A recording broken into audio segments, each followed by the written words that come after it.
এসব ছ্যাঁকাখোর গান কেন গাইছো তুমি? আমার ভালোবাসাটা কি কম পড়ে গেছে যে অন্য ছেলেদের সাথে প্রেম করে ছ্যাঁকা খেয়ে ঘুরছো? মাই কিউটি। সাবাস কথাটা বলে আরশির দিকে উত্তরের আশায় তাকিয়ে থাকে। আরশি নিজের রুমের বারান্দায় বসে অভিমান গানটা গুনগুন করে গাইছিল। তখনই পাশের বারান্দা থেকে সাবাস কথাটা বলে ওঠে। আরশি চমকে সাবাসের দিকে তাকিয়ে বলল, আপনি আপনি আমার ভাইয়ের বারান্দায় কি করেন? আর এমন কথা বলার সাহস কি করে হয় আপনার? সাবাস হেসে মাথা নাড়িয়ে বলে, তোমার ভাই নিজেই আমাকে এনেছে অতিথি আপ্যায়ন করার জন্য। আর এখানে সাহসের কে আছে? আমি তো সত্যি কথাই বলেছি। আরশির যেন এবার মাথা ঘুরে পড়েই যাবে। তবুও নিজেকে সামলে বলল, কোন ভালোবাসার কথা বলছেন আপনি? আমাদের মধ্যে এমন কিছুই নেই। সাবাস অবাক হওয়ার মতো করে বলল, কোন ভালোবাসা মানে? এত তাড়াতাড়ি আমার ভালোবাসাটা ভুলে গেলে? গতকাল রাতেও তো আমরা রাত 2টো পর্যন্ত প্রেমালাপ করলাম। আরশি দীর্ঘশ্বাস ফেলল একটা। তারপর বিড়বিড় করে বলল, এই লোকটা নিশ্চিত নেশা করে এসেছে। আরশি এবার সাবাসের দিকে তাকিয়ে উঁচু গলায় বলল, মিস্টার, আপনি নিশ্চয়ই ভুলে গেছেন আমার ভাই আপনার এসব কথা শুনলে আপনাকে জ্যান্ত কবর দিয়ে দেবে। সাবাস মাথা দুই দিকে নাড়িয়ে না বোধক ইশারা করে। তখনই সেখানে আরহাম এসে হাজির হয়।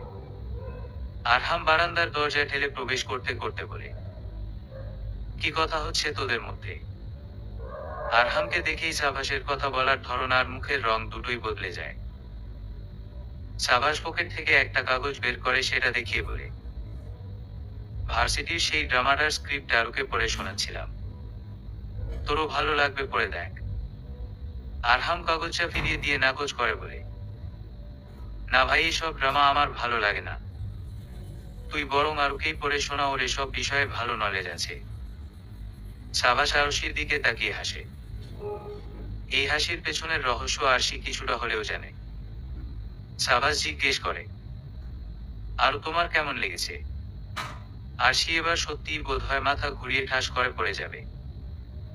তার মানে সাবাস এতক্ষণ যেসব কথা বলছিল তার সবটাই ড্রামার স্ক্রিপ্ট ছিল। আরশি বারান্দার রেলিং ধরে নিজেকে কোনো মতে সামনে নিয়ে বলে, ভালো, খুব ভালো। এই স্ক্রিপ্টের উপর মুভি বানালে সেটা অবশ্যই অস্কারের জন্য নমিনেটেড হবে, আবার জিতেও যেতে পারে। সাবাস উল্লাসের সাথে বলে, সত্যি? তাহলে তো ভালোই হবে। তোমার মুখে দই চিনি। সাবাসের কথা শেষ করতে না দিয়ে আরশি নিজের চশমা হাত দিয়ে ঠিক করে বলে, আমার পড়া আছে, আমি এখন যাই। কথাটা বলে আরশি আর এক মুহূর্তের জন্য দাঁড়ায় না, নিজের ঘরে চলে যায়। আরশি টেবিলে বসে ঠাস ঠাস করে বই খাতা গুছাচ্ছে। তার ভাবটা এমন যেন সে ঠাস ঠাস করে সাবাসকে চড় মারছে। আরশি রেগে একা একাই বলে, এই লোকটা একটা আস্ত ঝামেলা। যখনই আমার বাসায় আসে একটা না একটা অদ্ভুত কীর্তিকলাপ ঘটাবেই। না অনেক ছাড় দিয়েছি, আজকের কাজের শাস্তি একে দেবই। আরশি ভাবতে থাকে কিভাবে সাবাসকে শায়েস্তা করবে। এই সময়ের মধ্যে না হয় আরশি আর সাবাসের পরিচয়টা দিয়ে দেই। আরশির পুরো নাম আয়নুর আহসান আরশি, আর সাবাসের পুরো নাম সাবাস চৌধুরী। সাবাস আরশির বড় ভাই আরহামের বন্ধু হয়, আর সাথে আরশির বাবার বন্ধুর ছেলে। আরশি বুঝে গেছে কি করতে হবে, তাই দ্রুত রান্নাঘরের দিকে রওনা দেয়। গিয়ে দেখে সে যা ভেবেছিল তাই হচ্ছে। সাবাস বাড়িতে এসেছে বলে নাস্তা টাস্তার আয়োজন চলছে। আরশি নিজের মায়ের কাছে গিয়ে দাঁড়ায় আর জিজ্ঞেস করে, মা, কি করছো? আয়েশা বেগম খুশি মনে বললেন, সাবাসের জন্য কিছু নাস্তা তৈরি করছি। আরশি ভেঙচি কেটে মনে মনে বলে, সাবাসের জন্য নাস্তা তৈরি হচ্ছে, আর আমি যদি কিছু বানিয়ে দিতে বলি তখন 10টা কথা শুনিয়ে তারপর বানিয়ে দেয়। এই 2 দিনের ছেলে কি আমার চেয়ে বেশি আদরের? আরশি নিজের ভাবনার জগতে সুতো কেটে বাস্তবে ফিরে আসে। নিজের মায়ের দিকে তাকিয়ে মেকি হেসে বলে, দেও, আমিও একটু সাহায্য করি। আয়েশা বেগম আরশির দিকে এমন ভাবে তাকালেন যেন উনি ভূত দেখছেন। আরশি ভ্রু কুঁচকে বলল, সমস্যা কি? না একটু অবাক হয়েছি, জীবনে কখনো তো নিজের জন্য ছাড়া অন্য কাউকে খাবার বানিয়ে খাওয়ানোর কথা বলিসনি। আরে কি যে বলো। আচ্ছা সরো, আমি বেগুনি ভেজে দিচ্ছি, তুমি অন্য কিছু করো। আয়েশা বেগম হাতের কাজ বেশি বলে মেয়ের কথায় আর না করলেন না। এমনিতেও আজকে বিউটি খালা আসেননি কাজে, আর সীমাকে অন্য কাজ করতে দেখে নিজের কাজে মনোযোগ দেয়। এখন তার একটা মাত্র কাজ আছে, আর সেটা হলো প্রতিশোধ। আর সে বেসনের মধ্যে বেশ অনেকটা মরিচের গুঁড়া দিয়ে দেয়। এতেও যেন তার মন ভরল না, তাই সে কয়েকটা বেগুনিতে বেগুনের সাথে বোম্বাই মরিচ দিয়ে দিল। আর সে জানে আরহাম অ্যালার্জির কারণে বেগুনি খাবে না, তাই এই খাবারে ভেজাল করলে সমস্যা নেই। আয়েশা বেগম মেয়ের দিকে তাকিয়ে একটু হাসেন। তার অলস মেয়ে কাজ করছে, এই ব্যাপারটায় সে খুশি। সব খাবার প্রস্তুতের পর আয়েশা বেগম বলে, আরো যা খাবারটা দিয়ে আয় তোর ভাইয়াদের। দুজনে কত কষ্ট করছে প্রজেক্টে নিয়ে। আর সে আবার ভেঙচি কেটে মনে মনে বলে, ওই সাবাস আমার কোন জন্মের ভাই, একে কোনো একদিন ইঁদুরের বিষ খাইয়ে মারবো। আর সে আরহামের রুমের সামনে এসে দরজায় নক করে ভেতরে ঢুকে। সাবাস বলে, আরে আরো তুমি কি কি খাবার আনলে? প্রচুর ক্ষুধা লেগেছে। আর সে শয়তানি হাসি দিয়ে বলে, অনেক খাবার এনেছি, আর মা আপনার প্রিয় বেগুনিও বানিয়েছে, মন ভরে খাবেন। সাবাস খুশি হয়ে বলল, বা বৃষ্টির দিনে বেগুনি। আন্টিকে আমার তরফ থেকে ধন্যবাদ বলে দিও, আমি তো মন ভরে খাবো। হ্যাঁ তা তো বলবোই। ভাই তোমরা খাওয়া দাওয়া শুরু করো। আরহাম মাথা নাড়িয়ে বলল, ঠিক আছে তুই এখন যা। আর সে নিজের বিক্কেল মার্কা হাসি দিতে দিতে চলে গেল। সাবাস বেগুনিতে কামড় দিতেই ওর মুখ জ্বলে যাওয়ার মতো অবস্থা। একটা রেখে আরেকটা নিল, সেটাতে আগেরটার চেয়ে বেশি ঝাল। সাবাস বুঝতে পারলো আর সে এত সুন্দর করে তার সঙ্গে কথা কেন বলেছিল। সাবাস জুসের গ্লাসে চুমুক দিয়ে বুঝতে পারলো এটাতেও মরিচ দেওয়া হয়েছে, সাথে চিনির জায়গায় লবণ। সাবাস একবার ভাবে আরহামকে বলবে, এরপর সিদ্ধান্ত নেয় সে নিজেই এর একটা বিচার করবে। সেদিনের মতো সাবাস নিজের বাসায় চলে যায়। আর সে পরের দিন ঘুম থেকে উঠে ফুরফুরে মেজাজে বারান্দায় গিয়ে দাঁড়ায়। ফজরের আজান দিয়েছে কিছুক্ষণ আগে। সেখানে গিয়ে যা দেখে তাতে তার কাঁপাকাঁপি শুরু হয়ে যায়। ওর বারান্দার সামনে একটা জ্যান্ত কঙ্কাল ঝুলছে। ওয়েট, জ্যান্ত কঙ্কাল, আই মিন মৃত মানুষের কঙ্কাল। আর সে আ করে একটা চিৎকার দেয় আর চোখ বন্ধ করে আয়াতুল কুরসি পড়তে থাকে। সাবাস আরশি চিৎকার ছাদ থেকে শুনতে পেরে হাসতে থাকে, এরপর কঙ্কালটা উঠিয়ে নেয়। সাবাসদের বাসা আরশির বাসার পাশেই। হাই জাম্প করতে পারলে এক বাসা থেকে আরেক বাসায় ছাদ থেকে লাফিয়ে যাওয়া সম্ভব। সাবাস নিজের কাজ হয়ে যাওয়াতে আবার লাফ দিয়ে নিজেদের ছাদে চলে যায়। সাবাস হাসতে হাসতে বলে, কিউটি, আশা করি আমার রিভেঞ্জরা তোমাকে আগামী 1 মাস বারান্দায় কেন এই ঘরেও আসতে দেবে না। আরশির রুমের পাশ দিয়ে আরহাম যাচ্ছিল, বোনের এমন বিকট চিৎকার শুনে সে আরশির রুমে চলে আসে।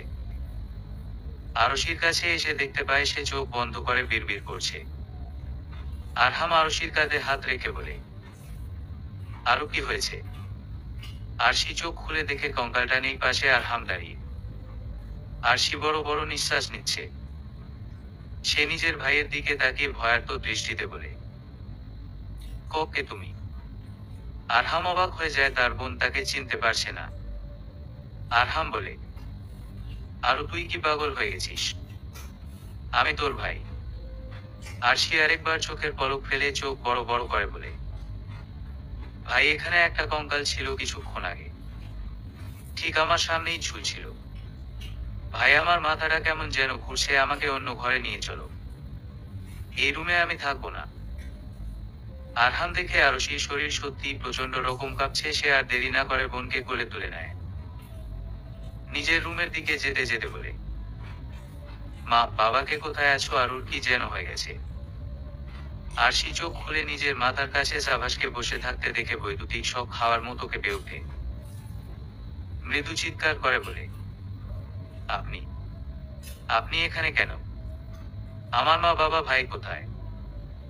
সাবাস এসে নিজের চুলগুলো হাত দিয়ে পেছনে ঠেলে দিয়ে বলে, আমি থাকবো না, তোকে থাকবে।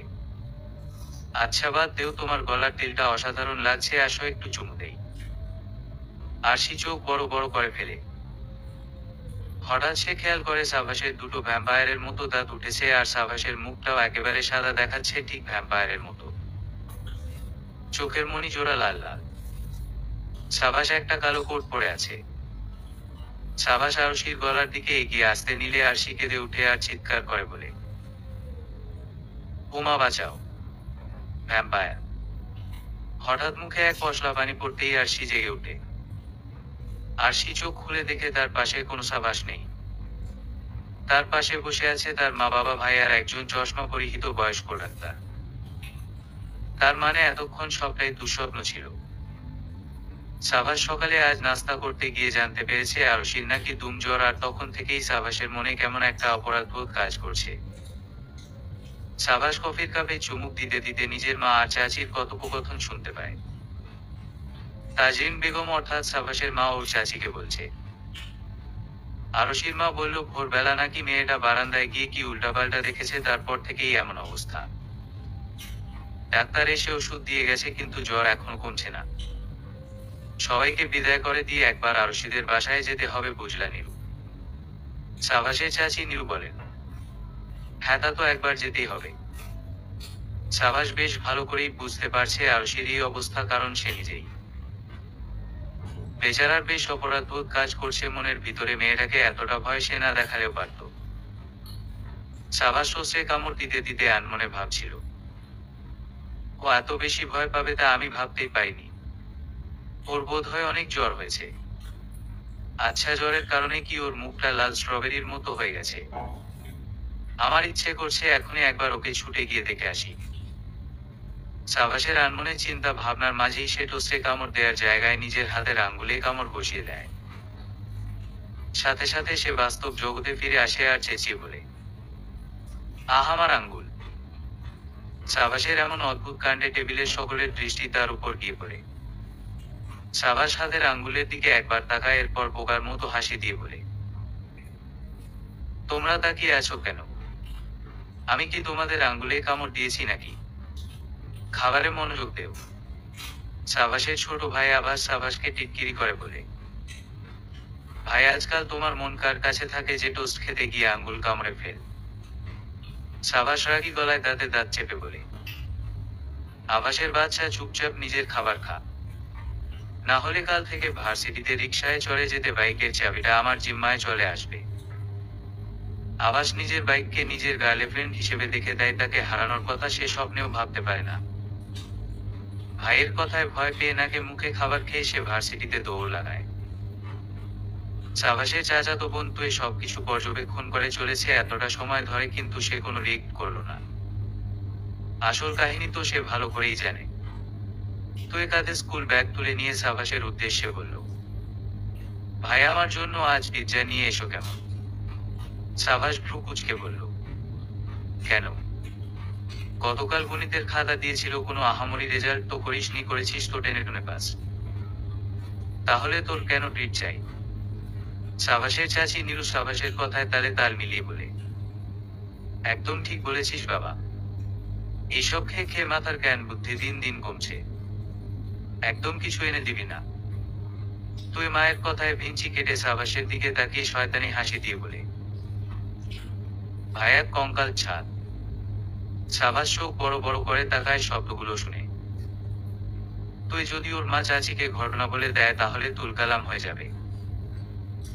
সাভাস নিজের জীবন বাঁচাতে চায়, তাই জোরপূর্বক হেসে তুয়ের গাল জোরে টেনে দিয়ে বলল, আমার ছোট বোনটা কিছু খেতে চেয়েছে আর আমি না দিয়ে পারি। অবশ্যই আনবো পিৎজা। আর শুধু পিৎজা কেন, বার্গার, নাগেটসও নিয়ে আসবো কেমন? সাভাস তুয়ের গাল ছেড়ে দিয়ে নিজের কাজের উদ্দেশ্যে রওনা হয়। তুই নিজের গাল ঘষতে ঘষতে সাভাসকে মনে মনে কয়েকটা গালি দেয়। সাভাস এত জোরে ওর গাল টেনেছে যে গাল পুরো লাল হয়ে গেছে। বিকালে আরশি হলরুমে বসে বসে বাদাম খাচ্ছিল। আরশি সাধারণত নিজের রুম থেকে খুব একটা বের হয় না, কিন্তু ঘটনা সাপেক্ষে এখন সে যতটা সম্ভব নিজের রুম থেকে দূরে থাকার চেষ্টা করছে। আয়েশা বেগম এসে মেয়ের মাথায় হাত দিয়ে স্বস্তির নিঃশ্বাস ফেলে বললেন, যাক, জ্বরটা এখন কিছুটা হলেও কমেছে। আর তুই কিছু খাবি? তাহলে আমি আর বিউটি বানিয়ে দেই। কথাটা শুনে আরশি বেশ খুশি হয়ে যায়। অসুস্থ হওয়ার একটা লাভ আছে, আশেপাশের মানুষ তোমার খেয়াল এমন ভাবে রাখবে যেন পান থেকে চুন খসলেই তাদের গর্দান চলে যাবে। আরশি অসুস্থ গলায় বলল, মা, আমার না অনেক কিছুই খেতে ইচ্ছে করছে, কিন্তু সেগুলো তুমি বানাতে পারবে না। আমাকে একটু মোবাইলটা দেও, আমি আপুকে ফোন করে বলে দিচ্ছি। আয়েশা বেগম মেয়ের কথা মতোই কাজ করলেন। আরশি মায়ের ঘরের দিকে হেঁটে যাচ্ছিল, তখনই তার চোখে পড়ে এক ভয়ঙ্কর দৃশ্য। এই দৃশ্যের চেয়ে সকালের কঙ্কালটাও বোধ হয় ঢের সুন্দর ছিল। আরশির চোখের সামনে তার সবচেয়ে প্রিয় জিনিসগুলো রশি দিয়ে টেনে নিয়ে যাওয়া হচ্ছে। আরহাম আরশির ভূতের গল্পের বই আর কমিক্স গুলো নিয়ে যাচ্ছে, সবগুলো একসাথে রশি দিয়ে বেঁধে, আর এটাই আরশির জন্য খুব ভয়ানক একটা দৃশ্য। আরশি দ্রুত আরহামের কাছে গিয়ে বলে, ভাই, আমার সব বই কোথায় নিয়ে যাচ্ছ? আরহাম বলল, এগুলো সব ফেলে দিয়ে আসবো রাস্তায়। আম্মু বলেছে এসব বই পড়েই তুই নিজের চারপাশে ভূত দেখিস। আরশি বইগুলো টানতে টানতে বলে, না না, আমার বই কোথাও নিয়ে যাবে না প্লিজ। আমি অনেক কষ্ট করে এই বইগুলো জমিয়েছে, আমার শত কষ্টের ফল এই বইগুলো। আরশি যতই টানুক না কেন আরহামের হাত থেকে বই নিতে পারবে না, এটা ও জানে, কিন্তু চেষ্টা করতে দোষ নেই। অনেকক্ষণ টানা হেচড়া করার পর আরহাম বিরক্ত হয়ে বইগুলো ছেড়ে দিয়ে বলে, এই যাত্রায় তোর বইগুলো বেঁচে গেছে, তবে আগামী দিনগুলোতে নিজের বইকে বাঁচাতে তোর কিছু শর্ত মানতে হবে। আরশি দ্রুত বলে, আমি সব শর্তে রাজি। আরহাম মনের কথায় হেসে দিয়ে বলে, এখন থেকে রাত জেগে বই পড়া চলবে না। পরীক্ষার সময় তোর বইয়ের আলমারি তালা দেয়া থাকবে, আর চাবি আমার বা আম্মুর কাছে থাকবে। শুধুমাত্র ভার্সিটির বইগুলো রাত জেগে পড়তে পারবি। আরশি মাথা নাড়ায়, অর্থাৎ সে সব শর্তে রাজি। আরহাম হেসে বোনের মাথায় হাত বুলিয়ে চলে যায়। আজ 3 দিন হয়ে গেছে সেই কঙ্কালের ঘটনা। বাড়ির পরিবেশ এখন অনেকটাই শান্ত। আরশির মন মেজাজ সবকিছুই বেশ ভালো এই মুহূর্তে। এই ভালো মেজাজটাকে খারাপ করতেই হঠাৎ আবির্ভাব হলো আরশির চিরচেনা সেই শত্রু সাবাসের। আচ্ছা, কি হয়েছে সেটা এখন বলা যাক। আরশি ভার্সিটি থেকে তখন বাসায় ফিরেছে হাতে একটা আইসক্রিম। গরমের দিন নয়, তবু আইসক্রিম খাওয়ার সময় আরশির মন মস্তিষ্ক সবটাই যেন অদ্ভুত শীতলতা হয়ে যায়। আরশি বাড়ির কলিং বেল বাজাতেই দরজা খুলে বিউটি খালার মেয়ে তারিন। তারিন 14 বছরের এক প্রাণবন্ত কিশোরী। আরশি যেমন তারিনকে বেশ পছন্দ করে, তারিনও তেমন আরশি আপু বলতেই পাগল। তারিন মাঝে মাঝে স্কুল না থাকলে মায়ের সঙ্গে আসান বাড়িতে চলে আসে। তারিন আরশিকে দেখতেই একগাল হেসে বলে, আরশি আপু কেমন আছো? আরশি বাড়ির ভিতরে ঢুকে জুতা খুলে বলে, ভালো আছি, তোর কি অবস্থা? বাসায় কে এসেছে রে এতগুলো জুতো কাদের? তারিন আরশির দিকে তাকিয়ে উৎফুল্ল গলায় বলে, আপু, আরহাম ভাইয়ের বন্ধুরা আছে। ওই যে পাশের নায়কের মতো দেখতে পোলাটা আছে না, সেও আসছে, সাথে একজন নায়িকাও আনছে। কথাটা শুনে আরশির ভ্রু কুঁচকে আসে। নায়ক নায়িকার সাথে থাকবে এটা স্বাভাবিক, কিন্তু নায়ক নায়িকা তাদের বাসায় কেন আসবে? আরশি বলে, চল নায়িকাটাকে একবার দেখে আসি। আরশি পা টিপে টিপে আড়ালে দাঁড়িয়ে হলরুমের পরিবেশ এবং সেই পরিবেশের প্রাণীদের পর্যবেক্ষণ করতে থাকে। আরশি দেখে সত্যিই একটা বলিউডের নায়িকার মতো দেখতে একটা মেয়ে এসেছে। মেয়েটা নায়ক মানে সাবাসের কাঁধে একটা হাত রেখে হাসাহাসি করছে। আরশির কাছে যেন মেঘনা চাইতেন জল। আরশির মোবাইল বের করে সেই দৃশ্যের কয়েকটা ছবি তুলে নেয়। সে ঠোঁটের কোণে বাঁকা হাসি ফুটিয়ে তুলে মনে মনে বলে, সাবাস সাহেব, এই ছবিটা এখন সোজা যাবে ভার্সিটির সকল স্টুডেন্টের মোবাইলে। সবাই দেখবে ভার্সিটির ক্রাশ বয় নামে খ্যাত সাবাস এবং তার সুইট হার্টের ছবি। আরশি আর দেরি না করে সোজা ঘরে চলে আসে। এখন তার কাজ ফ্রেশ হয়ে খাওয়া দাওয়া করে ঠান্ডা মাথায় ছবিটার উপরে নিজের বানানো কিছু সুন্দর কবিতার লাইন লিখে সেটার আসল জায়গায় পৌঁছে দেওয়া। আরশি ছাদে বসে বসে একটা নতুন কবিতা ভাবছিল ছবিটার উপরে দেওয়ার জন্য, তখনই সেখানে উড়ে এসে জুড়ে বসে সাবাস। সাবাসকে দেখে আরশি যেই চলে যেতে নিবে, তখনই সাবাস গম্ভীর গলায় বলে, ওয়েট, আমার তোমার সাথে কিছু কথা আছে। আরশি সাবাসের এমন গম্ভীর গলা শুনে একটু অবাক, তবুও সেটা নিজের মুখভঙ্গিতে ফুটিয়ে তোলে না। সাবাসের চোখ চোখ রেখে বলে, কি কথা জলদি বলুন। সাবাস আরশির চোখের থেকে নিজের চোখ জোড়া সরিয়ে নেয়। সাবাস অন্যদিকে তাকাতে তাকাতে বলে, চোখে চশমা পরনি কেন? আমার চশমা আমার ইচ্ছা, আপনাকে কেন বলবো? যা বলার জলদি বলুন। সেদিনের জন্য সরি। আরশি ভ্রু কুঁচকে প্রশ্ন করে, কোন দিনের জন্য? সাবাস প্রশ্নটার উত্তর দেয় না, তার কাজ ছিল সরি বলা। কেন সরি বলছে আর কোন দিনের জন্য সরি বলছে সেটা ফ্যাক্ট না। আরশি কখনোই মনের কথা মনে রাখতে পারে না, তাই সাবাসকে হেসে প্রশ্ন করল, আচ্ছা ওই সুন্দরী মেয়েটার নাম কি?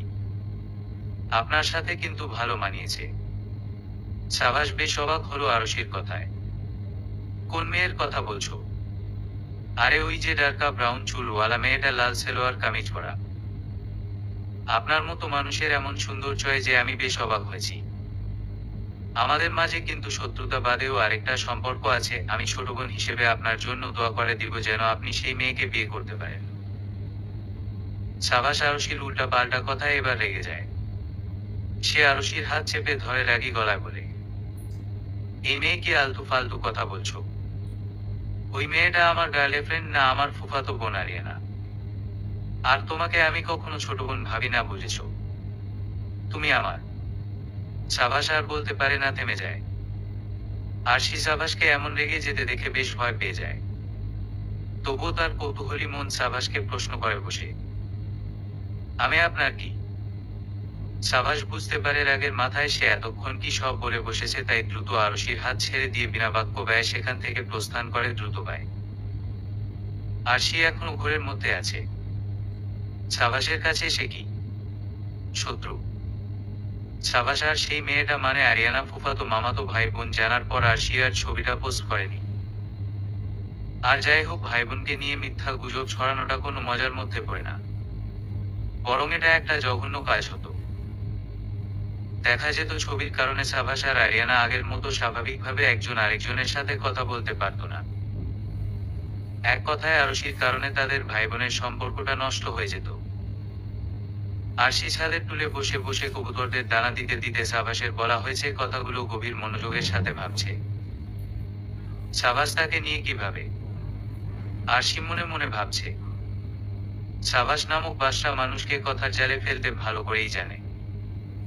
এর কথাগুলো আমার মাথায় সারাক্ষণ ভন ভন করে ঘুরছে। আমি নিজের কাজে মনোযোগী হতে পারছি না। আচ্ছা, তার শেষ কথাটার পূর্ণাঙ্গ রূপ কি এমন হবে, তুমি আমার শত্রু? তোমার সঙ্গে আমার শত্রুতার কোনো শেষ নেই। ঘুম এমনটাই হবে হয়তো। এরকম সিম্পল কথাটা সে কেন পূরণ করলো না সেটাই বুঝতে পারছি না। আরশি ব্যাপারটা নিয়ে আর মাথা ঘামায় না। আরশি আকাশের দিকে চেয়ে দেখে হঠাৎই আকাশটা কালো মেঘে ঢেকে গেছে। চারপাশে হাওয়া বইতে শুরু করলো। হাওয়ার সঙ্গে ধুলোবালি এসে আরশির চোখে চশমা ঘোলাটে করে দিয়ে আরশি বিরক্ত হয়ে চশমা খুলে ফেলে। মাথার ঘুমটা সরে গিয়ে চুলগুলোও যেন ছন্নছাড়া হয়ে গেছে। আরশি নিজেকে সামলাতে ব্যস্ত, আর কেউ সেই মুহূর্তটাকে উপভোগ করতে। সাবাস ছাদে চিলেকোঠার ভেতর থেকে বেরিয়ে এবার ছাদে চলে আসে। হাত নাড়িয়ে আরশিকে উদ্দেশ্যে করে বলে, এই চার চোখ তোমার চুলগুলো কি নকল নাকি? আরশি বিরক্তি নিয়ে সাবাসের দিকে তাকায়। চিবিয়ে চিবিয়ে কিছু একটা বলে, কিন্তু সাবাস তা শুনতে পায় না।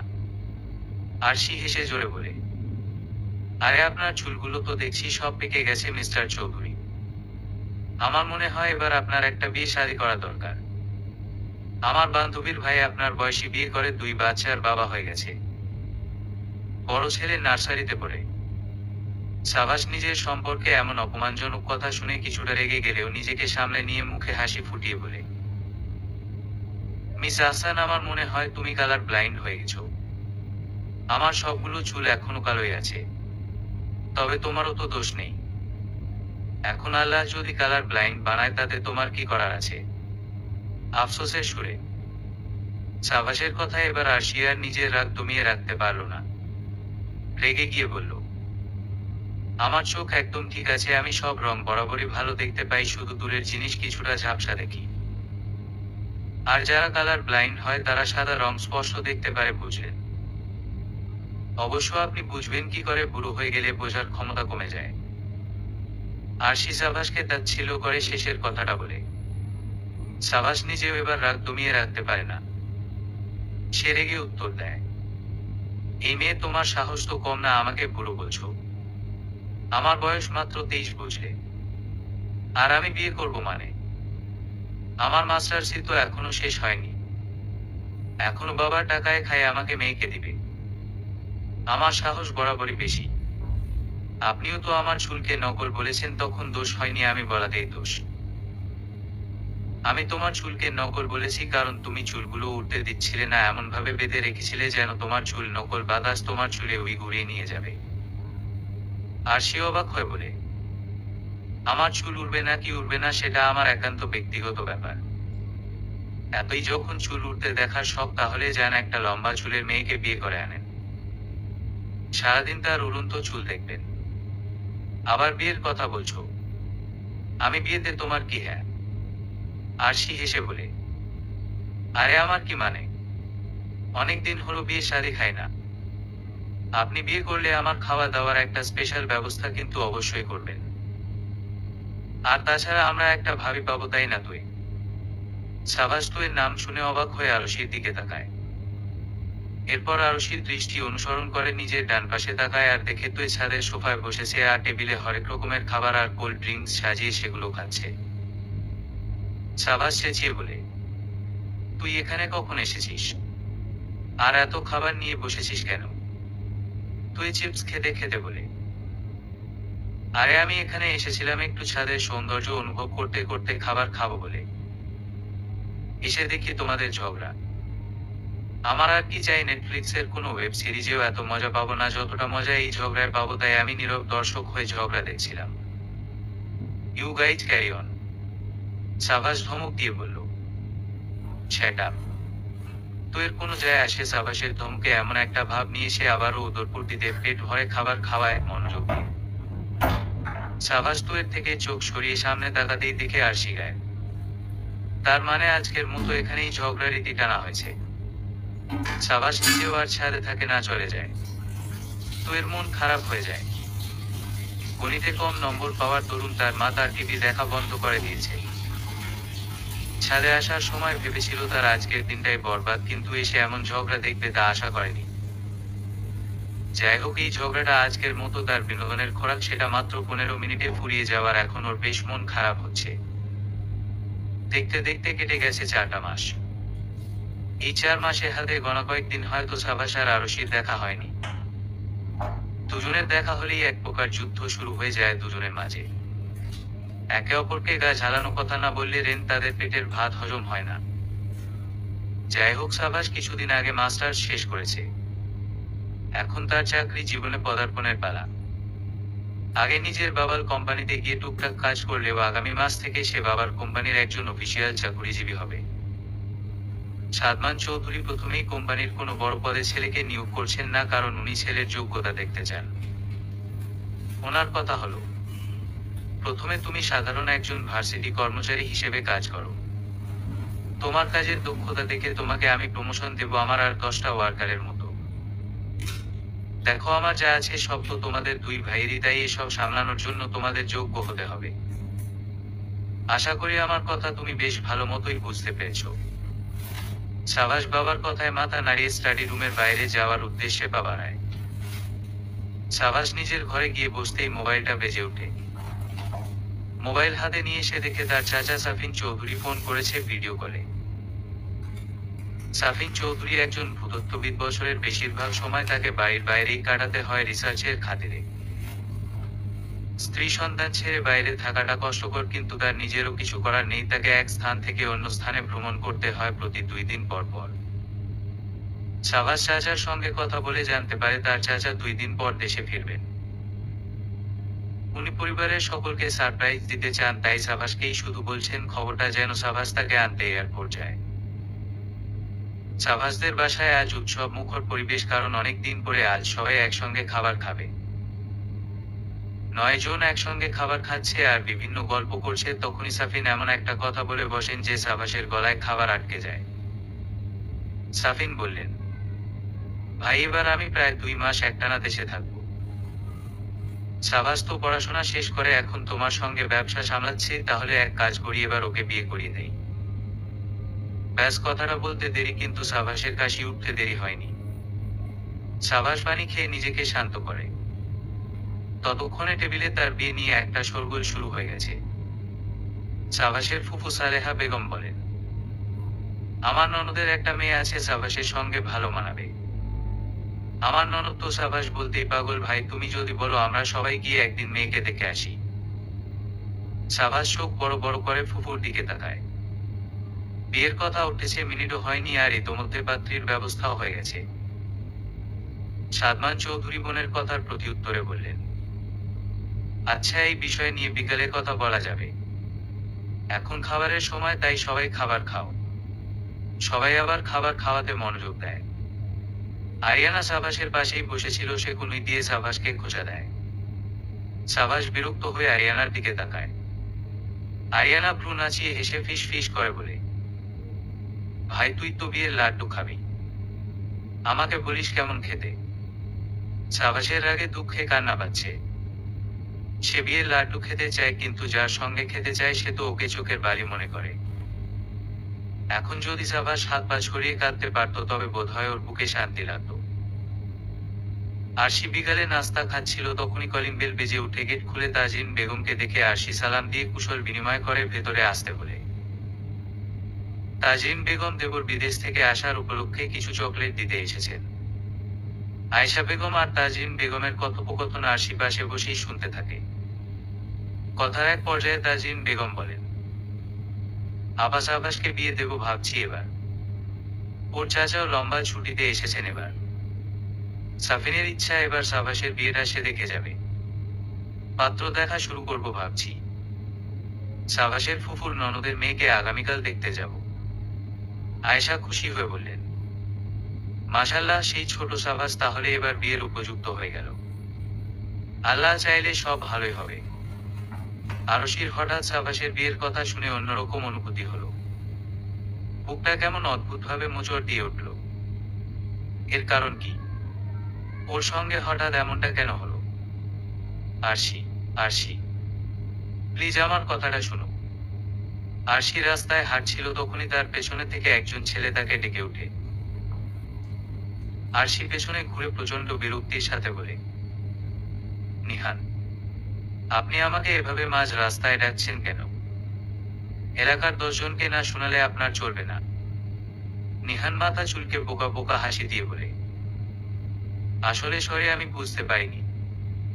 আমি আর কখনো। আরশি নিহানকে হাত দিয়ে থামিয়ে দিয়ে বলে, যা বলার জলদি বলুন।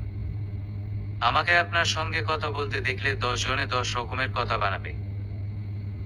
নিহান বলল, ও আরশি, দেখো, আমি তোমাকে বেশ পছন্দ করি, যদি একটু আমার ব্যাপারে ভেবে দেখতে। আমি তোমাকে। আরশি কথার মাঝেই বলে ওঠে, এসব পুরনো কথা বাদ দিয়ে নতুন কোনো জরুরি কথা থাকলে বলুন। নিহান অসহায় চোখে তাকিয়ে বলে, আরশি, নিহান, আপনি আমার শিক্ষিকার ছেলে, তাই আপনাকে কোনো অপমানজনক কথা বলিনি এতদিন, বাট এখন বলতে হচ্ছে। প্রতিদিন নিজের কাজকর্ম বাদ দিয়ে আমার জন্য ভার্সিটির বাইরে অপেক্ষা করা, এরপর আমার পিছু নেওয়া, এসব কি কোনো ভালো ছেলের কাজ?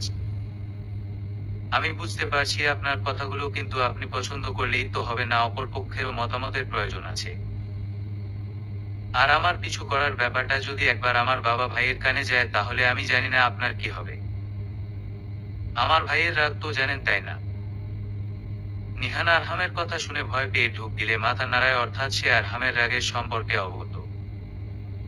আরশি বড় একটা নিঃশ্বাস নিয়ে বলে, প্লিজ আর কখনো এভাবে পিছু নেবেন না। আপনি নিজের পড়াশোনায় একটু মনোযোগ দিন। ম্যাম আপনাকে নিয়ে ক্লাসে অনেক গর্ব করে, তার আশা ভরসা সব আপনি, তাই প্লিজ নিজে মায়ের কথা ভেবে হলেও আমার পেছনে ঘুরে নিজের সময় নষ্ট করবেন না। আরশি কথাগুলো বলে আবার নিজের রাস্তায় হাঁটতে শুরু করে। এই নিহান প্রায় 2 মাস যাবৎ তাকে স্টক করে। 2 বার আরশিকে প্রপোজ পর্যন্ত করেছিল, আরশি মানা করে দিয়েছে, কিন্তু তবুও পিছু ছাড়েনি। তাই আজ আরশি কিছু নীতি কথা শুনিয়ে দিন। আরশি সিদ্ধান্ত নিয়েছে, এরপরও যদি নিহান ওর পিছু নেয়, তাহলে নিজের বাস্তব রূপ দেখিয়ে দেবে। সেই রূপ দেখাতে গিয়ে যদি নিহানের মাথাও ফাটাতে হয়, তাহলেও তাই করবে। বাড়ি যাওয়ার আগে আরশির কিছু খেতে ইচ্ছে হয়, তাই আরশি নিজের এক গরিবরের সুপার মার্ট থেকে কিছু জিনিসপত্র কিনে বের হতেই পেছনে থেকে আবারও একটা পুরুষালী কণ্ঠে নিজের নাম শুনতে পায়। আরশি, তোমার সাথে একটু জরুরি কথা আছে। আরশি দাঁতে দাঁত চেপে নিয়ে রাগ দমন করে পিছনে না ফিরেই বলে, আবার এসেছিস তুই? শালা, আজ তোকে আমি দেখ কি করি। আরশি কথাটা বলে ব্যাগ থেকে পেপার স্প্রে বের করে সামনে ফিরে না তাকিয়েই সেটা মানুষটার চোখে স্প্রে করে দিয়ে। আল্লাহ গো, আমার চোখ শেষ। আরশি চোখ খিচে বন্ধ করেছিল। হঠাৎ তার মনে হলো এই আওয়াজটা নিহানের নয়, অনেক চেনা কারো। আরশি চোখ খুলে সামনে তাকাতেই তার মাথায় আকাশ ভেঙে পড়ার মতো অবস্থা হয়। সাবাস। সাবাস জবাব দেওয়ার অবস্থাতে নেই। তার চোখ ভয়ানক রকমের জ্বালা করছে। আরশি নিজের ব্যাগ থেকে দ্রুত পানির বোতল বের করে কাপা হাতে সাবাসের দিকে এগিয়ে দিতে যায়, আর দুর্ভাগ্যবশত বোতলটা মাটিতে পড়ে যায়। আরশি এখন কি করবে কিছুই বুঝতে পারছে না, এগিয়ে হয়তো বলে অবাগা যেদিকে তাকায় সেদিকেই কুয়া শুকায়।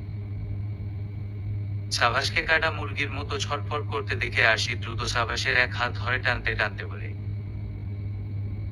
ওদিকটায় চলুন, ওখানে একটা চাপ কল আছে। সাবাস নিজে থেকে আরশির কাঁধে হাত রেখে আরশির সঙ্গে হাঁটতে শুরু করে। নিন, এবার একটু ঝুঁকে বসুন, আমি আপনাকে সাহায্য করছি। সাবাস পায়ে ভর দিয়ে ঝুঁকে বসতেই আরশি ওর কাঁধে হাত রেখে মুখে পানি ছিটিয়ে দিতে শুরু করে।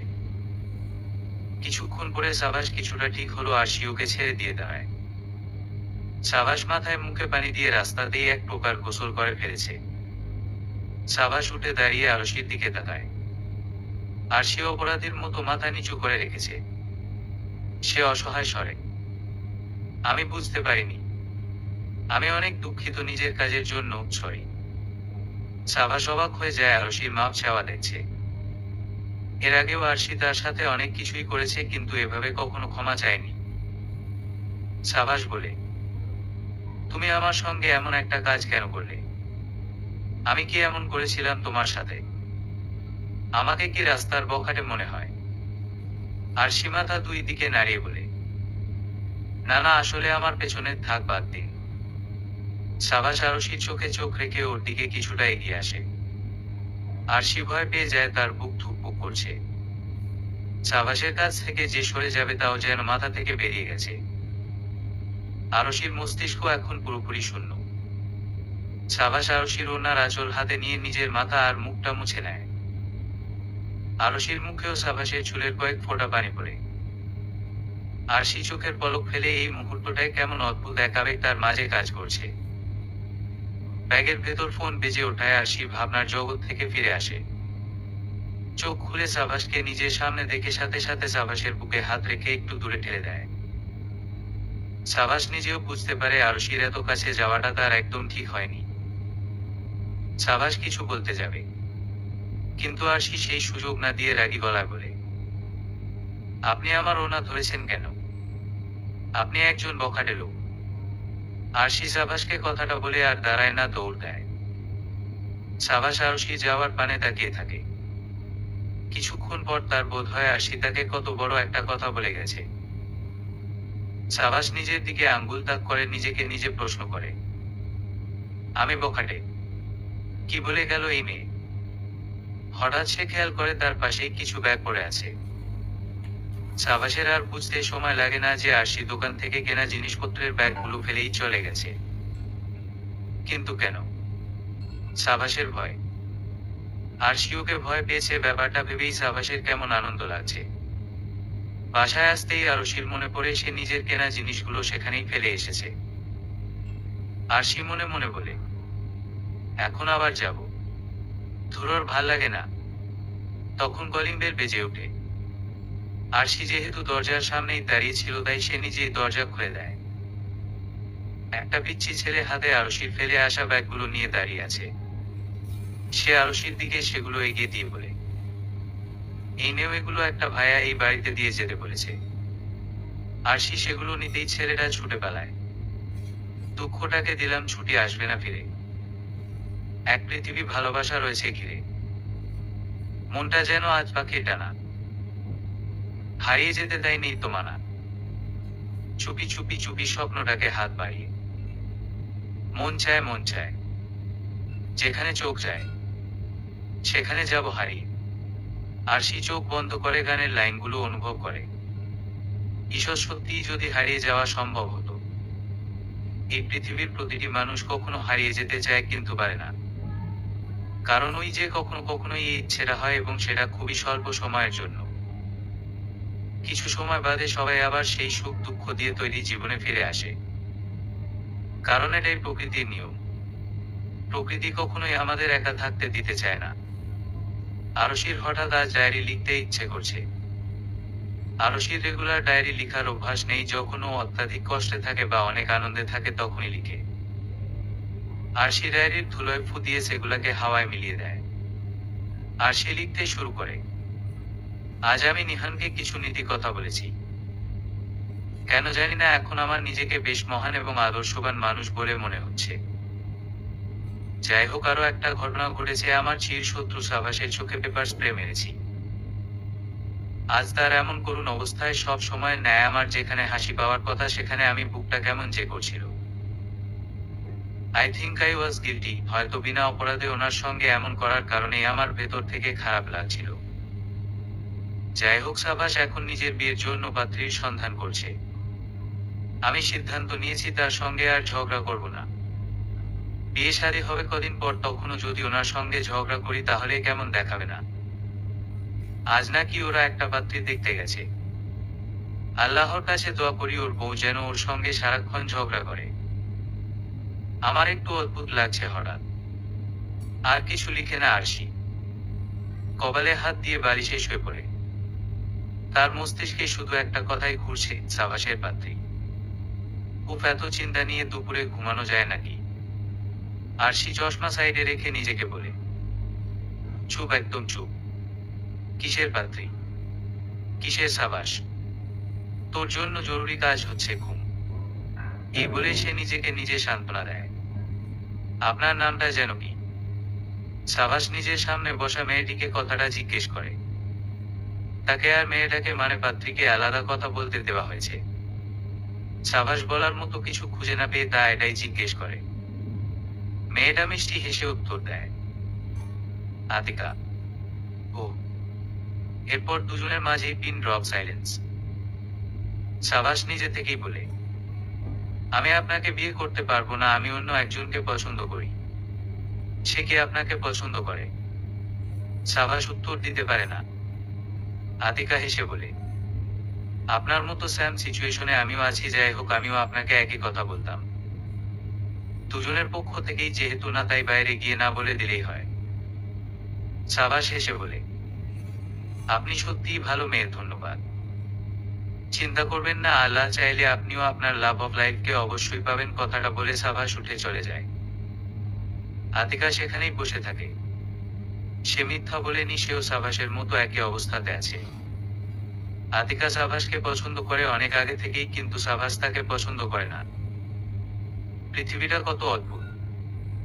ব্যাপারটা কত কষ্টের যখন কেউ নিজের গন্তব্যে এসে দেখে গন্তব্যটা আর তার নেই, সেটা অন্য কারো হয়ে গেছে ইতিমধ্যে। বিকেলে সাবাস রাস্তা দিয়ে হেঁটে যাচ্ছিল, তখনই সে দেখে একটা ঘুড়ির দোকান। সে দোকানটার সামনে দাঁড়িয়ে একটা নীল ঘুড়ি হাতে নিয়ে বলে, একদম সেই ঘুড়িটার মতো। দোকানের মালিক একজন 13 বছরের ছেলে। সে সাবাসকে বলে, স্যার, মাত্র 20 টাকা। সাবাস 100 টাকার নোট দিয়ে বলে, বাকিটা দিয়ে কিছু খেয়ে নিও। সাবাস ঘুড়িটা হাতে নিয়ে রাস্তায় হাঁটতে হাঁটতে আরশির সঙ্গে প্রথম দেখা হওয়ার সেই দিনটার কথা ভাবে। সাবাস তখন কলেজে প্রথম বর্ষের ছাত্র। সাবাসা পূর্বে যাত্রাবাড়ি এলাকায় থাকতো, এরপর আরশিদের বাড়ির পাশে বাড়ি করে সেখানে চলে আসে। নতুন বাসায় এসেছে তখন মাত্র 7 দিন। এই 7 দিন বাড়ি গোছাতেই ব্যয় হয়েছে। প্রতিবেশীর সাথে তখনও আলাপ হয়নি বাড়ির কারো। শীতের দিনে ছাদে বসে বসে গাছ লাগাতে ব্যস্ত তখন সে। হঠাৎ একটা নীল ঘুড়ি সাবাসের গোলাপ গাছে আটকে যায়। সঙ্গে সঙ্গে পাশের ছাদ থেকে একজন মেয়ে বলে, এই যে মিস্টার, আমার ঘুড়িটা দিন। সাবাস পাশের ছাদে তাকিয়ে দেখে একটা ফ্রক পরা পিচ্চি মেয়ে বুকে হাত গুজে দাঁড়িয়ে আছে, চোখে চশমা, মুখে একটা অন্যরকম অ্যাটিটিউড, তবে তার চেয়ে বেশি অদ্ভুত এক মায়া। সাবাস ঘুড়িটা গাছ থেকে টান দিতে গিয়ে পুরো ছিঁড়ে ফেলে। সাবাস খেয়াল করে ঘুড়ির উপরে লেখা আরশি, তার মানে মেয়েটার নাম আরশি।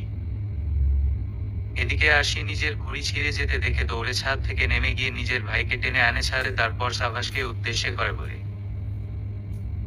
ভাইও আমার ঘুড়ি ছিঁড়ে ফেলেছে, ওর গাছে পড়েছিল বলে, তুমি ওকে মারো। সাবাস হা হয়ে যায় কথাটা শুনে। আরহাম সাবাসের দিকে তাকিয়ে বলে, আরে সাবাস তুই।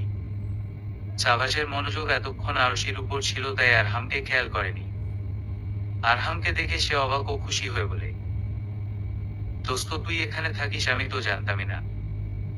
আসলে আরহাম আর সাবাস এক কলেজেই পড়ে আর ভালো বন্ধু। আরহাম হেসে বলে, আমিও তো জানতাম না, এটা তোর বাড়ি, যাই হোক ভালোই হলো তাই না? আরহাম আরশির দিকে তাকিয়ে বলল, এটা আমার ছোট বোন আরশি। আরো সাবাসের সঙ্গে আমি কথা বলছি, তাই নিচে যা, আমি তোকে কাল ঘুড়ি কিনে দেব। আরশি ভেঞ্চি কেটে চলে যায়। সেই থেকে আরশির সঙ্গে সাবাসের বনিবনা কখনো হয়নি। দুই পরিবারের সম্পর্ক প্রতিবেশী হিসেবে ভালো হলেও আরশি আর সাবাসের সম্পর্ক বরাবরই খারাপ।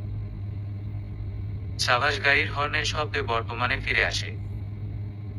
আরশি সন্ধ্যায় বসে নিজের পড়া পড়ছিল, যদিও তার মাথায় কিছুই ঢুকছে না, কারণ তার মাথায় এখন অন্য একটা ব্যাপারই শুধু ঘুরছে। যাই হোক, মস্তিষ্ককে ডিস্ট্রেক্ট করার জন্যই এই পড়াশোনার চেষ্টা।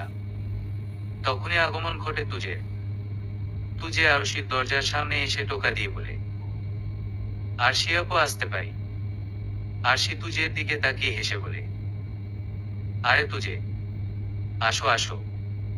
তুই বই খাতা হাতে আরশির ঘরে ঢুকে দুজনে কুশল বিনিময়ের পরে তুজে বলে, আরশি আপু আমার এই ম্যাথটাতে সমস্যা হচ্ছে, একটু বুঝিয়ে দেও তো ভাইয়া। বুঝিয়ে দিল না। আরশি জানে তুজে সাবাসের কথা বলছে। সে জিজ্ঞেস করলো, ও মা কেন? তোমার ভাইয়া তো ম্যাথমেটিক্স জিনিয়াস। তুজে ভেতরে ভেতরে হাসে আরশির প্রশ্নে। তারপর মনে করে এখানে আসার 15 মিনিট আগে সাবাস কি শিখিয়ে দিয়েছিল, সেই অনুযায়ী অ্যাক্টিং করতে হবে এখন ওকে। তুজে দীর্ঘশ্বাস ফেলে বলে, আজ পাত্রী দেখে আসার পর পরই ভাইয়া সেই মেয়ের ছবি নিয়েই সারাক্ষণ বসে থাকে। কোনো দিকেই তার খেয়াল নেই। আমি গিয়ে অঙ্কটা বুঝিয়ে দিতে বললাম, আর সে আমাকে ধমক দিয়ে বলল, যা এখান থেকে, আমার কাজ আছে। তাই আমি তোমার কাছে এলাম। আরশির তুয়ের কথা শুনে সাবাসের প্রতি ভীষণ রাগ হয়। সে মনে মনে বলে, লুইচ্ছা লোক একবার মেয়েটাকে দেখেই দিন দুনিয়া ভুলে গেছে। বিয়ে হলে তো পরিবার কি তা চিনবেই না, সারাদিন বউয়ের আঁচল ধরে ঘুরবে। আরশি তুয়ের মাথায় হাত বুলিয়ে বলে, সমস্যা নেই, আমি আছি তো। তোমার ওই বজ্জাত ভাইয়ের চেয়ে ভালো করে অঙ্ক বুঝাবো, থাকুক ওর বউ নিয়ে। আরশি শেষের কথাটায় তুই বুঝতে পারলো তার অ্যাক্টিং কতটা ইফেক্টিভ আর রিয়ালিস্টিক ছিল। রাতে আরশির চোখে ঘুম নেই। বিছানায় অলটপালট করছে সে।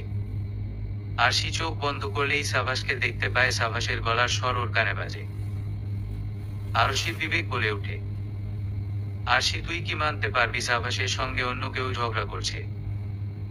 সাবাস বিয়ে কর ফেলবে আর তুই তাকিয়ে তাকিয়ে দেখবি। আরশি বিবেককে প্রশ্ন করে, তাহলে আমি কি করব? আমিও বিয়ে করে ফেলি। বিবেক রাগী গলায় বলে, তুই কি পাগল? তুই সাবাসের সম্পর্কে যা অনুভব করিস তা সময় থাকতে বুঝে নে, পড়ে না আফসোস করতে হয়। আরশি নীরব হয়ে যায়। বিবেকের সঙ্গে কথোপকথন আর চালিয়ে যেতে ইচ্ছে করছে না। তার বুকে কেমন এক অদ্ভুত হাহাকার অনুভব হচ্ছে। এ নাম কি? ভালোবাসা না অন্য কিছু? আরশি বসে বসে মোবাইলে নিজের প্রিয় তারকারা ছবি, বিয়ের ছবি দেখছিল। আরশির বেশ রাগ হচ্ছে এই মুহূর্তে, কিন্তু কার উপর হচ্ছে সে জানে না। আরশি মোবাইলটা বিছানায় ছুঁড়ে মেরে রাগে ফোঁস ফোঁস করতে করতে বলে, আজকাল সবার বিয়ে করার পিনিক উঠেছে নাকি? সব বিয়ে করে ফেলছে, আবার এক একজন ঘোড়া করে পাত্রীও দেখতে যাচ্ছে। আরশি নিজের মাথা চেপে ধরে বলে, পাত্রী দেখবে নাকি মরবে সেটা তাদের ব্যক্তিগত ব্যাপার, তোর এতে মাথা ঘামানোর কিছু নেই। আরশি, নিজের প্রতি খেয়াল কর। আরশি আয়নার সামনে গিয়ে যেই নিজেকে পর্যবেক্ষণ করতে শুরু করেছে, তখনই বাইরে থেকে অ্যাম্বুলেন্সের শব্দ শুনতে পায়, সঙ্গে মানুষের কোলাহল। সে দৌড়ে বারান্দায় চলে যায়। সেখান থেকে দেখতে পায় সাবাসদের বাড়ির সামনে অ্যাম্বুলেন্স দাঁড়িয়ে আছে। আরশির বুকটা ধক করে ওঠে। কোনো দিকে না তাকিয়ে দৌড় দেয়। আরশি সিঁড়ি দিয়ে নামতে গিয়ে একবার হোঁচট খায়, এরপর উঠে দাঁড়িয়ে দৌড়াতে শুরু করে আগের মতো। বাসা থেকে বেরিয়ে দৌড়ে অ্যাম্বুলেন্সের কাছে যায়। সেখানে আয়েশা বেগম নিজেও দাঁড়িয়ে আছেন, তিনি তাজরিন বেগমকে সান্ত্বনা দিচ্ছেন। কিন্তু মায়ের কান্না কি আর থামে? আরশির মা নিজের মেয়েকে এভাবে হন্তদন্ত হয়ে ছুটে আসতে দেখে অবাক হন। মেয়েটা এমন উন্মাদের মতো দৌড়াচ্ছে কেন, গায়ের ওড়নাটাও মাটিতে গড়াগড়ি খাচ্ছে। আরশি আয়েশা বেগমকে উপেক্ষা করে অ্যাম্বুলেন্সের পাশে এসে দাঁড়ায়। রোগীকে নামানো হচ্ছে অ্যাম্বুলেন্স থেকে। তুই কাঁদো কাঁদো স্বরে বলে উঠে, ভাইয়ার সাথে এটা কি হয়ে গেল? রোগীকে নামাতেই আরশির বাদ ভাঙা কান্না শুরু হয়ে যায়। রোগীর মুখের উপর কাপড় দেওয়া। আরশি রোগীর হাতের দিকে তাকাতেই বুঝে ফেলে এটা সাবাস। সাবাসের হাতে সবসময় যেই ঘড়িটা পরে আজও সেটা পরে আছে। আরশি কাঁদতে কাঁদতে মানুষটার বুকের উপর হামলে পড়ে। এদিকে সবাই তার দিকে অবাক চোখে তাকিয়ে আছে। আরশি কেঁদে চোখের জল নাকের জল এক করে ফেলে আর বলতে থাকে, সাবাস, আপনি আমাকে এভাবে ছেড়ে যেতে পারেন না। আমি আপনাকে অনেক কিছু বলতে চাই। আপনার সাথে আমি আর ঝগড়া করব না। আপনি প্লিজ আমাকে ছেড়ে যাবেন না। আমি আপনার সঙ্গে সমুদ্রের তীরে হাতে হাত রেখে হাঁটতে চাই। আপনার হৃদয়ের সুরে আজীবন থাকতে চাই। আপনাকে বিয়ে করে প্রতিবেশী থেকে প্রিয়তমা স্ত্রী হতে চাই। আপনাকে বলা হয়নি কখনো, কিন্তু আমি আপনাকে অনেক বেশি ভালোবাসি। আরশি জানে তার এই কথার উত্তর দেওয়ার মতো কেউ নেই, কিন্তু সে প্রথম এবং শেষবারের মতো হলেও সাবাসের বুকে মাথা রাখতে চায়। আরশির বুক ফেটে যাচ্ছে। মনে হচ্ছে কেউ তার হৃৎপিণ্ড কেটে টুকরো টুকরো করে ফেললেও তার এমন কষ্ট হবে না। আমার হৃদয়ের সুরে শুধু তুমি আছো আর তুমিই থাকবে। আমিও যে এই চার চোখের ঝগড়ুটে মেয়েটাকে বড্ড বেশি ভালোবাসি। সাবাস কথাগুলো বলে। আরশি অবাক হয়ে যায় সাবাসের গলার শব্দ শুনে। সে ভাবে এটা বোধহয় তার হ্যালুসিনেশন। কিন্তু তখনই আরো একজন বলে উঠে, ভাবে আমার বুক থেকে প্লিজ সরেন। আমি অসুস্থ মানুষ, আপনার মাথার ভার আর কতক্ষণ নেব? এই কথাটা শুনে আরশি মাথা উঠাতে বাধ্য হয়। আরশি মাথা তুলে দেখে সাবাস তার দিকে মুচকি হাসি মুখে নিয়ে তাকিয়ে আছে। আরশির মনে প্রশ্ন জাগে, সামনে সাবাস থাকলে মুখে সাদা কাপড় দেয়া এই রোগীকে। আরশি দ্রুত রোগীর মুখের কাপড় সরায় আর দেখতে পায় সেটা আর কেউ না, আবাস। আবাসের মাথায় মোটা ব্যান্ডেজ করা। আরশি আবার তার সামনে দাঁড়িয়ে থাকা সাবাসের দিকে নজর দেয়। সাবাস একেবারে সহি সালামতে দাঁড়িয়ে আছে। আরশি নিজের চারপাশের মানুষের উপর নজর বুলিয়ে বুঝতে পারে অবস্থা ভালো না, তার এখান থেকে কেটে পড়াটাই ভালো। আরশি আবাসের দিকে তাকিয়ে বলে, সব সরি আবাস, তাড়াতাড়ি সুস্থ হয়ে যেও পায়। আরশি আর কোনো দিকে না তাকিয়ে যেভাবে দৌড়ে দৌড়ে এসেছিল সেভাবেই দৌড়ে চলে যায়। এবার জানা যাক আসলে কি ঘটেছে। আবাস রাস্তায় বাইক চালাচ্ছিল, হঠাৎ রাস্তার মাঝে একটা বাচ্চা চলে আসে। আবাস বাচ্চাটাকে বাঁচাতে টার্ন করে, কিন্তু ব্যালেন্স করতে না পেরে পড়ে যায় আর ওর মাথা ফুটপাতে আঘাত পায়। সাবাসের ঘড়িটা আবাসের বেশ পছন্দ ছিল বলে সাবাস ওকে স্যাম আরেকটা ঘড়ি কিনে দেয়, তাই আরশি আবাসকে সাবাস ভেবে ভুল করে। আর সবাই আবাসের জন্য কান্না করছিল। আবাসের অ্যাম্বুলেন্সের লাইটে মাথা ব্যথা করায় সে নিজের চোখ ঢেকে রাখতে মুখের উপর কাপড় দিয়ে রেখেছিল। আর আরশি ভেবে নিল সাবাস মরে গেছে। আরশি নিজের ঘরে গিয়ে দরজা বন্ধ করে বসে থাকে। সে ভাবতে পারছে না এরপরে কি ঘটতে চলেছে। এত বড় একটা কাণ্ড সে পুরো মহল্লার মানুষের সামনে ঘটিয়ে ফেলেছে, এর পরিণতি কি হতে পারে তা ওর ধারণার বাইরে হয়তো। আরশি মনে মনে বলে, আচ্ছা এসবের পর আব্বু আমাকে বাড়ি থেকে বের করে দেবে না তো? ভাইয়া যদি থাপ্পড় মারে? আম্মু তো মনে হয় ঘরে এসেই ঝাড়ু দিয়ে পিটাবে। আরশি মনে মনে পরিকল্পনা করে তাকে বাড়ি থেকে বের করে দিলে সে কি করবে। এসব ভাবতে ভাবতে রাত 10টা বেজে যায়। দুপুরে ঠিকঠাক না ঘুমানোর কারণে আরশি দরজার পাশে বসে ফ্লোরেই ঘুমিয়ে পড়ে। সকালে চোখে রোদের আলো পড়তেই আরশির ঘুম ভাঙে। আরশি আলমোড়া ভেঙে উঠে দাঁড়াতে চাইলে তাকে বেশ কষ্ট পোহাতে হয়। সে বুঝতে পারে রাতে ফ্লোরে শোয়াটা তার জন্য কত বড় ভুল ছিল, তাও বাড়ি ছাড়া। মেরুদণ্ড বেশ ব্যথা করছে এখন তার, বেকায়দায় শোয়ার জন্য সঙ্গে মাথাও। আর সে অবাক হয় গতকাল রাত থেকে এই পর্যন্ত তার দরজায় কেউ নক করেনি, তাকে কেউ ডাকেনি পর্যন্ত। কিন্তু কেন? সবাই কি ওর উপরে রাগ করে আছে নাকি? আর সে মাথা ব্যথা থাকা এসব বিষয় আর ঘাটে না, শুধু ব্যথা বাড়বে। সে ফ্রেশ হতে চলে যায়। ড্রয়িং রুমে আসতেই দেখতে পায় সব স্বাভাবিক। প্রতিদিনের মতো রিজা আহসান নিউজ পেপারে চোখ বোলাচ্ছেন আর চা খাচ্ছেন। আরহাম নিজের কাজ করছে। আয়েশা বেগম নাস্তা টেবিলে রাখছেন। আরশি টেবিলে চেয়ার টেনে বসতেই আরহাম প্রতিদিনের মতো হেসে বলে, গুড মর্নিং আরু, এই নে তোর কফি। আরশি নিজের কফির কাপটা কাবা কাবা হাতে নেয়। তার মনে এখন একটাই প্রশ্ন, সবাই এত স্বাভাবিক কেন? আরশি নিজের মায়ের দিকে তাকাতেই মা এক গাল হেসে বলেন, কি হলো, খাচ্ছিস না কেন? নিজের একটু যত্ন নে। আরশি কথাটার ভাবার্থ বুঝে পায় না। কিছুক্ষণ পর প্রতিদিনের ন্যায় আরহাম আর রিজা আহসান অফিস চলে যায়। আরশি মায়ের দিকে তাকিয়ে বলে, মা তুমি কালকের কথা বাবা ভাইয়াকে। আয়েশা বেগম ভ্রু কুঁচকে বললেন, কোন কথা? আরশি ছোট্ট একটা নিঃশ্বাস ফেলে বলে, কিছু না, বাদ দেও। আজ আরশির ভার্সিটি নেই। সে পুরো দিন বাসায় থাকতে চায় না, তাই ভার্সিটির ব্যাগ কাঁধে তুলে বাসা থেকে বের হওয়ার আগে মাকে বলল, আমি একটু তানিশার বাসায় যাচ্ছি, ফিরতে দেরি হবে। আমার ওর সাহায্য লাগবে অ্যাসাইনমেন্ট করতে।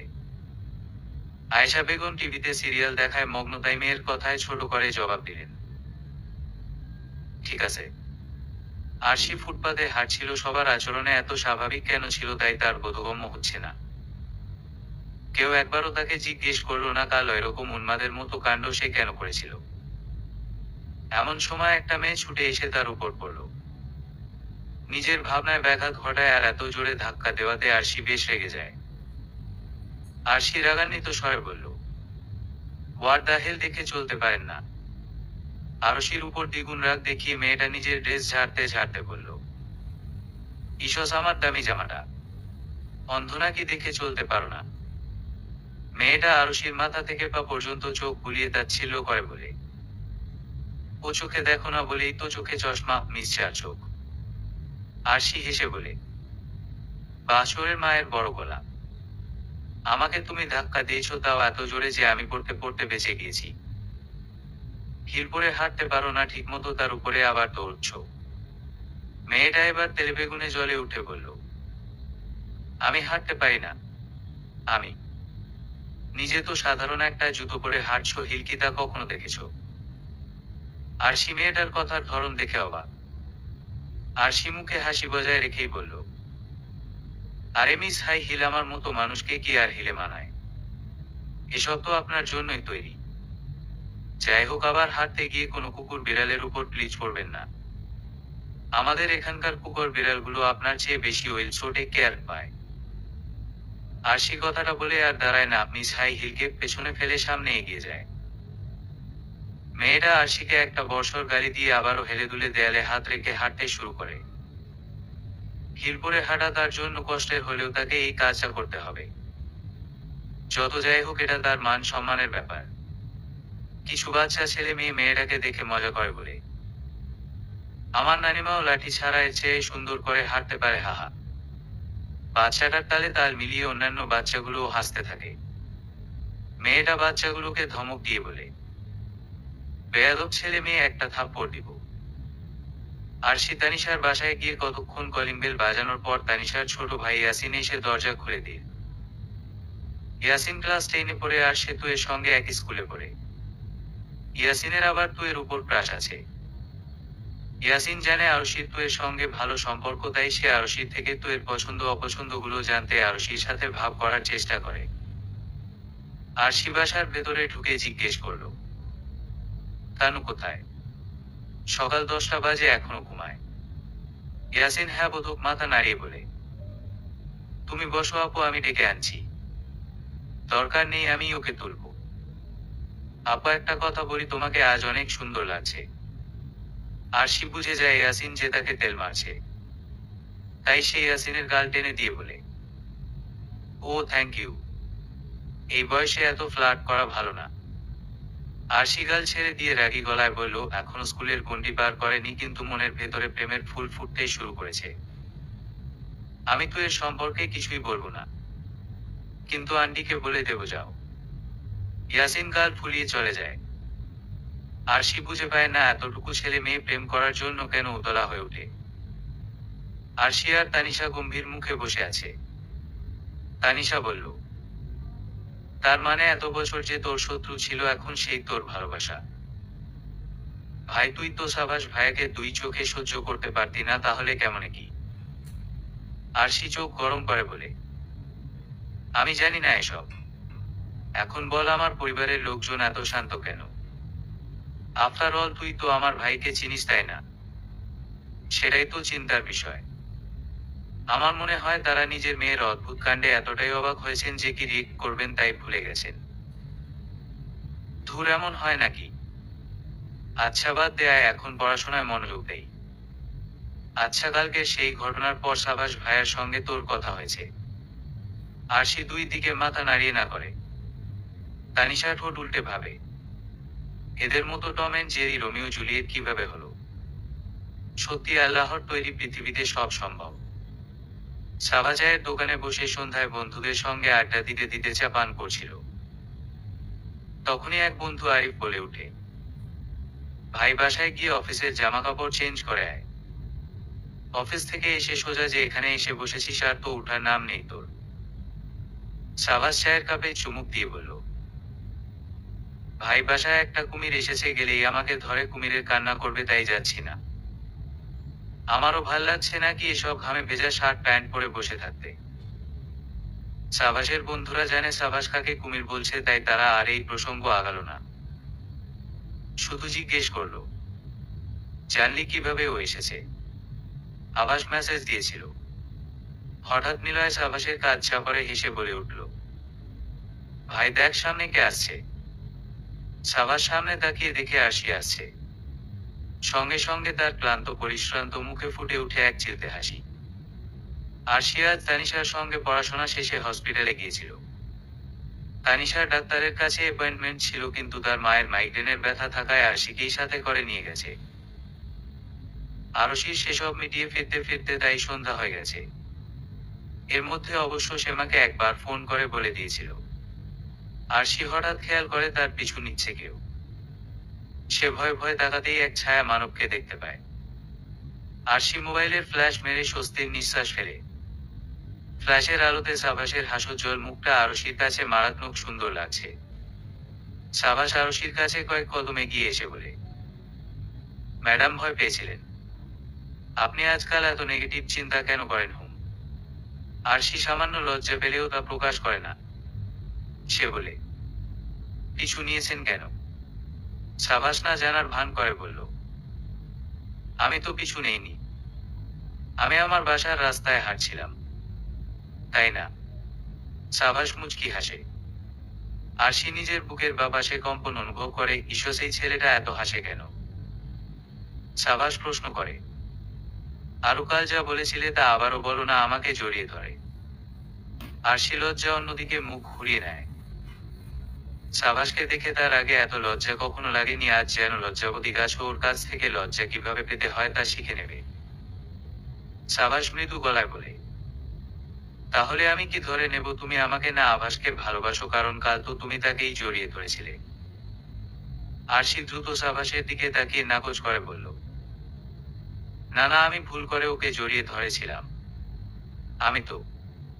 আচ্ছা তাহলে তুমি বলবে না? আমি মরে গেলে নিশ্চয়ই আমাকে জড়িয়ে ধরে বলবে। সাবাসের মৃত্যুর কথা শুনে আরশি ওর ঠোঁটের উপর হাত রেখে আহত দৃষ্টিতে তাকায়। সাবাস আবছা আলোতে আরশির চোখের কোণে জল চিকচিক করতে দেখে। সাবাস আরশির কোমর জড়িয়ে ধরে নিজের কাছে নিয়ে আসে আর আরশির হাতের তালুতে চুমু খায়। আরশি কেঁপে উঠে হাত সরিয়ে নেয়। আরশি নিচু স্বরে বলে, সাবাস আমাকে ছাড়ুন, এটা ঘর না পাবলিক প্লেস। সাবাস ব্যাপারটা বুঝতে পেরে আরশিকে ছেড়ে দেয় আর বলে, চলো বাসায় পৌঁছে দেই তোমাকে। দুজনেই বিনা বাক্য ব্যয় একে অপরের পাশাপাশি চলতে শুরু করে।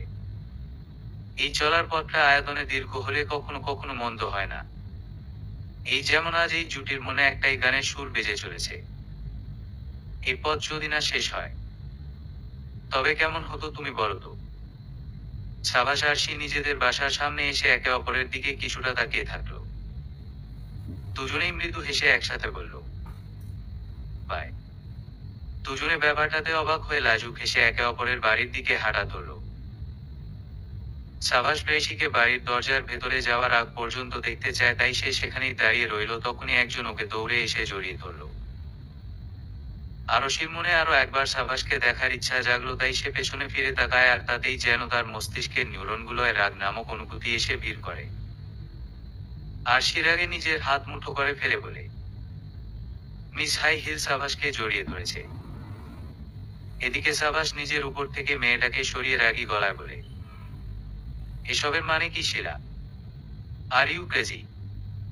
শিলা সাবাসের খালাতো বোনার সঙ্গে আরশির মিস হাই হিল। সাবাসের ধাক্কায় শিলা কিছুটা পিছিয়ে যায়। সে কাঁদো স্বরে বলে, হ্যাঁ আমি পাগল। তোমার জন্য পাগল আমি। আমার ভালোবাসার কি কোনো মূল্য নেই তোমার কাছে? তুমি আমাদের রিলেশনকে ভুলে গিয়ে অন্য একটা মেয়ের সঙ্গে ঘর বাঁধতে যাচ্ছ। সাবাস কথাগুলো শুনে অবাক আর সঙ্গে বিরক্ত, যেটা তার মুখভঙ্গি সহজেই বলে দিচ্ছে। আরশি কয়েক কদম সামনে এসে দাঁড়ায় দুজনের মধ্যকার কথা শোনার জন্য। শিলা আবারও সাবাসের কাছে আসতে চাইলে এবার সাবাস জোরে ওকে ধাক্কা দিয়ে হুঙ্কার করে বলে, প্লিজ শিলা, নিজের লিমিটে থাকো। আমি তোমাকে বোন ছাড়া অন্য কিছু কখনো ভাবিনি। তাই এসব বানানো কথাবার্তা আমাকে বলেছো, অন্য কাউকে কখনো বলো না। তখন তুমি সবার কাছে একটা কৌতুক হয়ে যাবে, সবাই জানে এসব কথা কতটা সত্য। সাবাসের হুঙ্কারে শিলা কিছুটা কেঁপে ওঠে।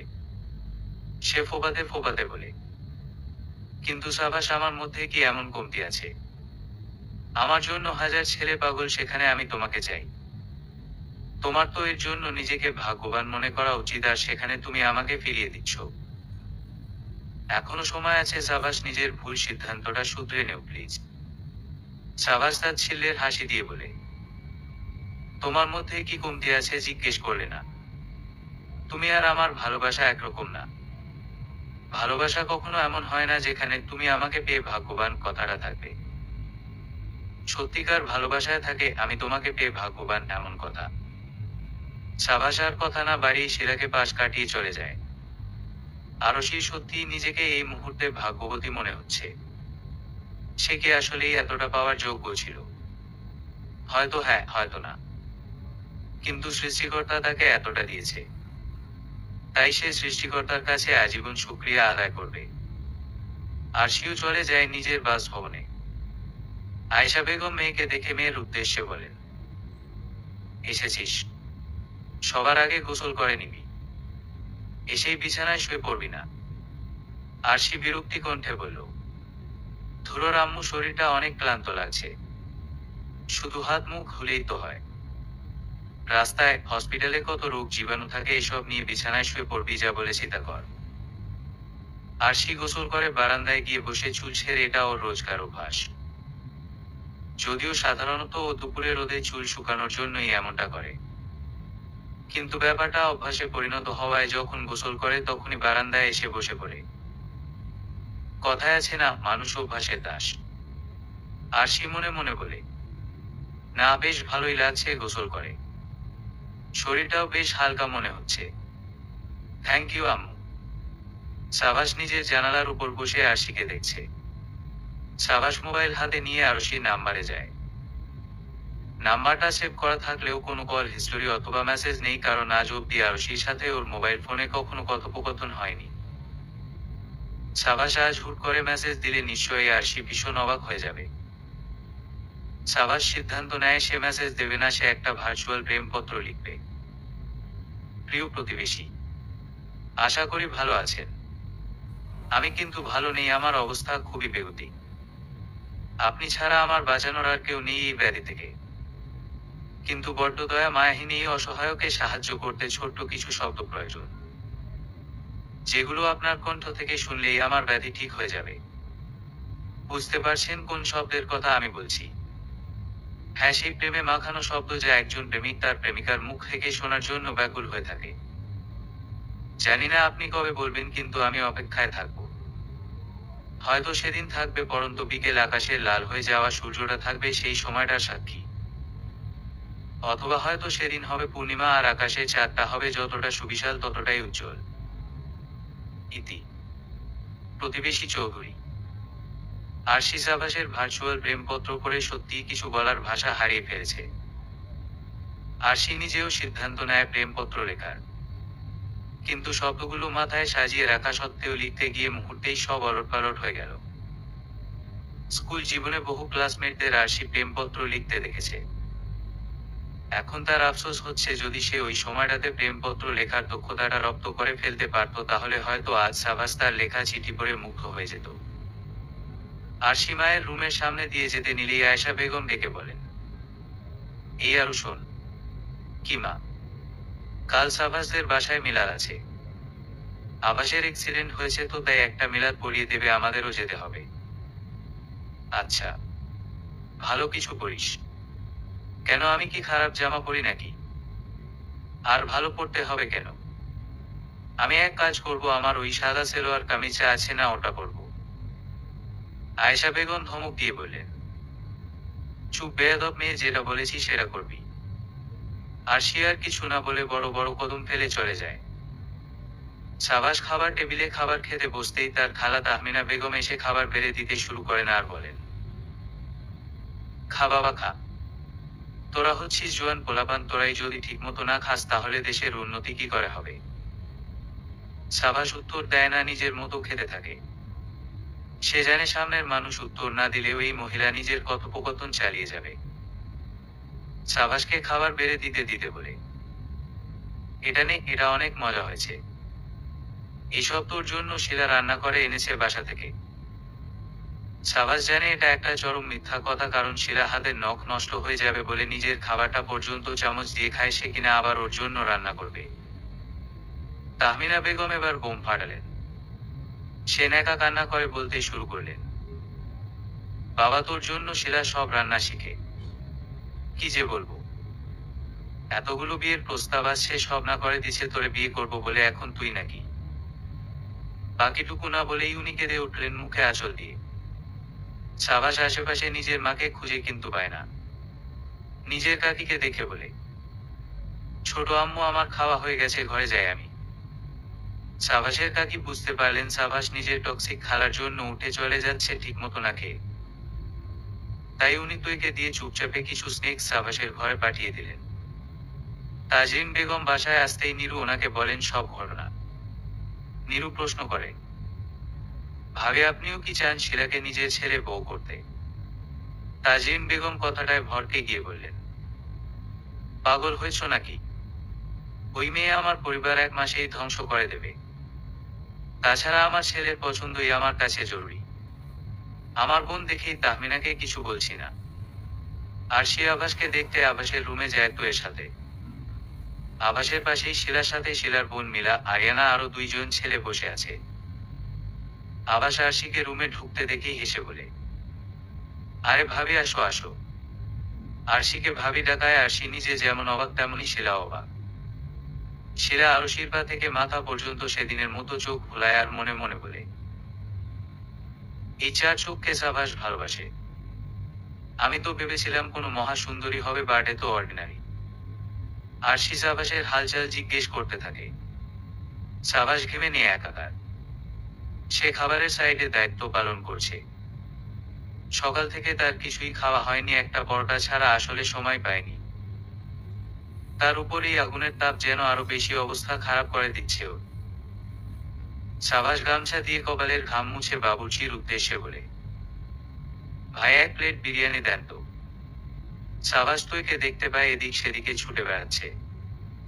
তুই হচ্ছে গুগল, সব খবর ওর কাছে পাওয়া যায়। এখন সাবাসের একটা খবর জানার আছে। সে তুজিকে ডাক দেয়। তুজে আসতেই জিজ্ঞেস করে, আরশি এসেছে? তুজে বলে, হুমা ঘন্টা আগেই এসেছে। সাবাস কথাটা শুনে তুয়ের গলায় নিজের গামছাটা দিয়ে বিরিয়ানির প্লেট হাতে নিয়ে দৌড় লাগায় আর তুজের উদ্দেশ্যে বলে, তুই একটু এদিকটার খেয়াল রাখিস।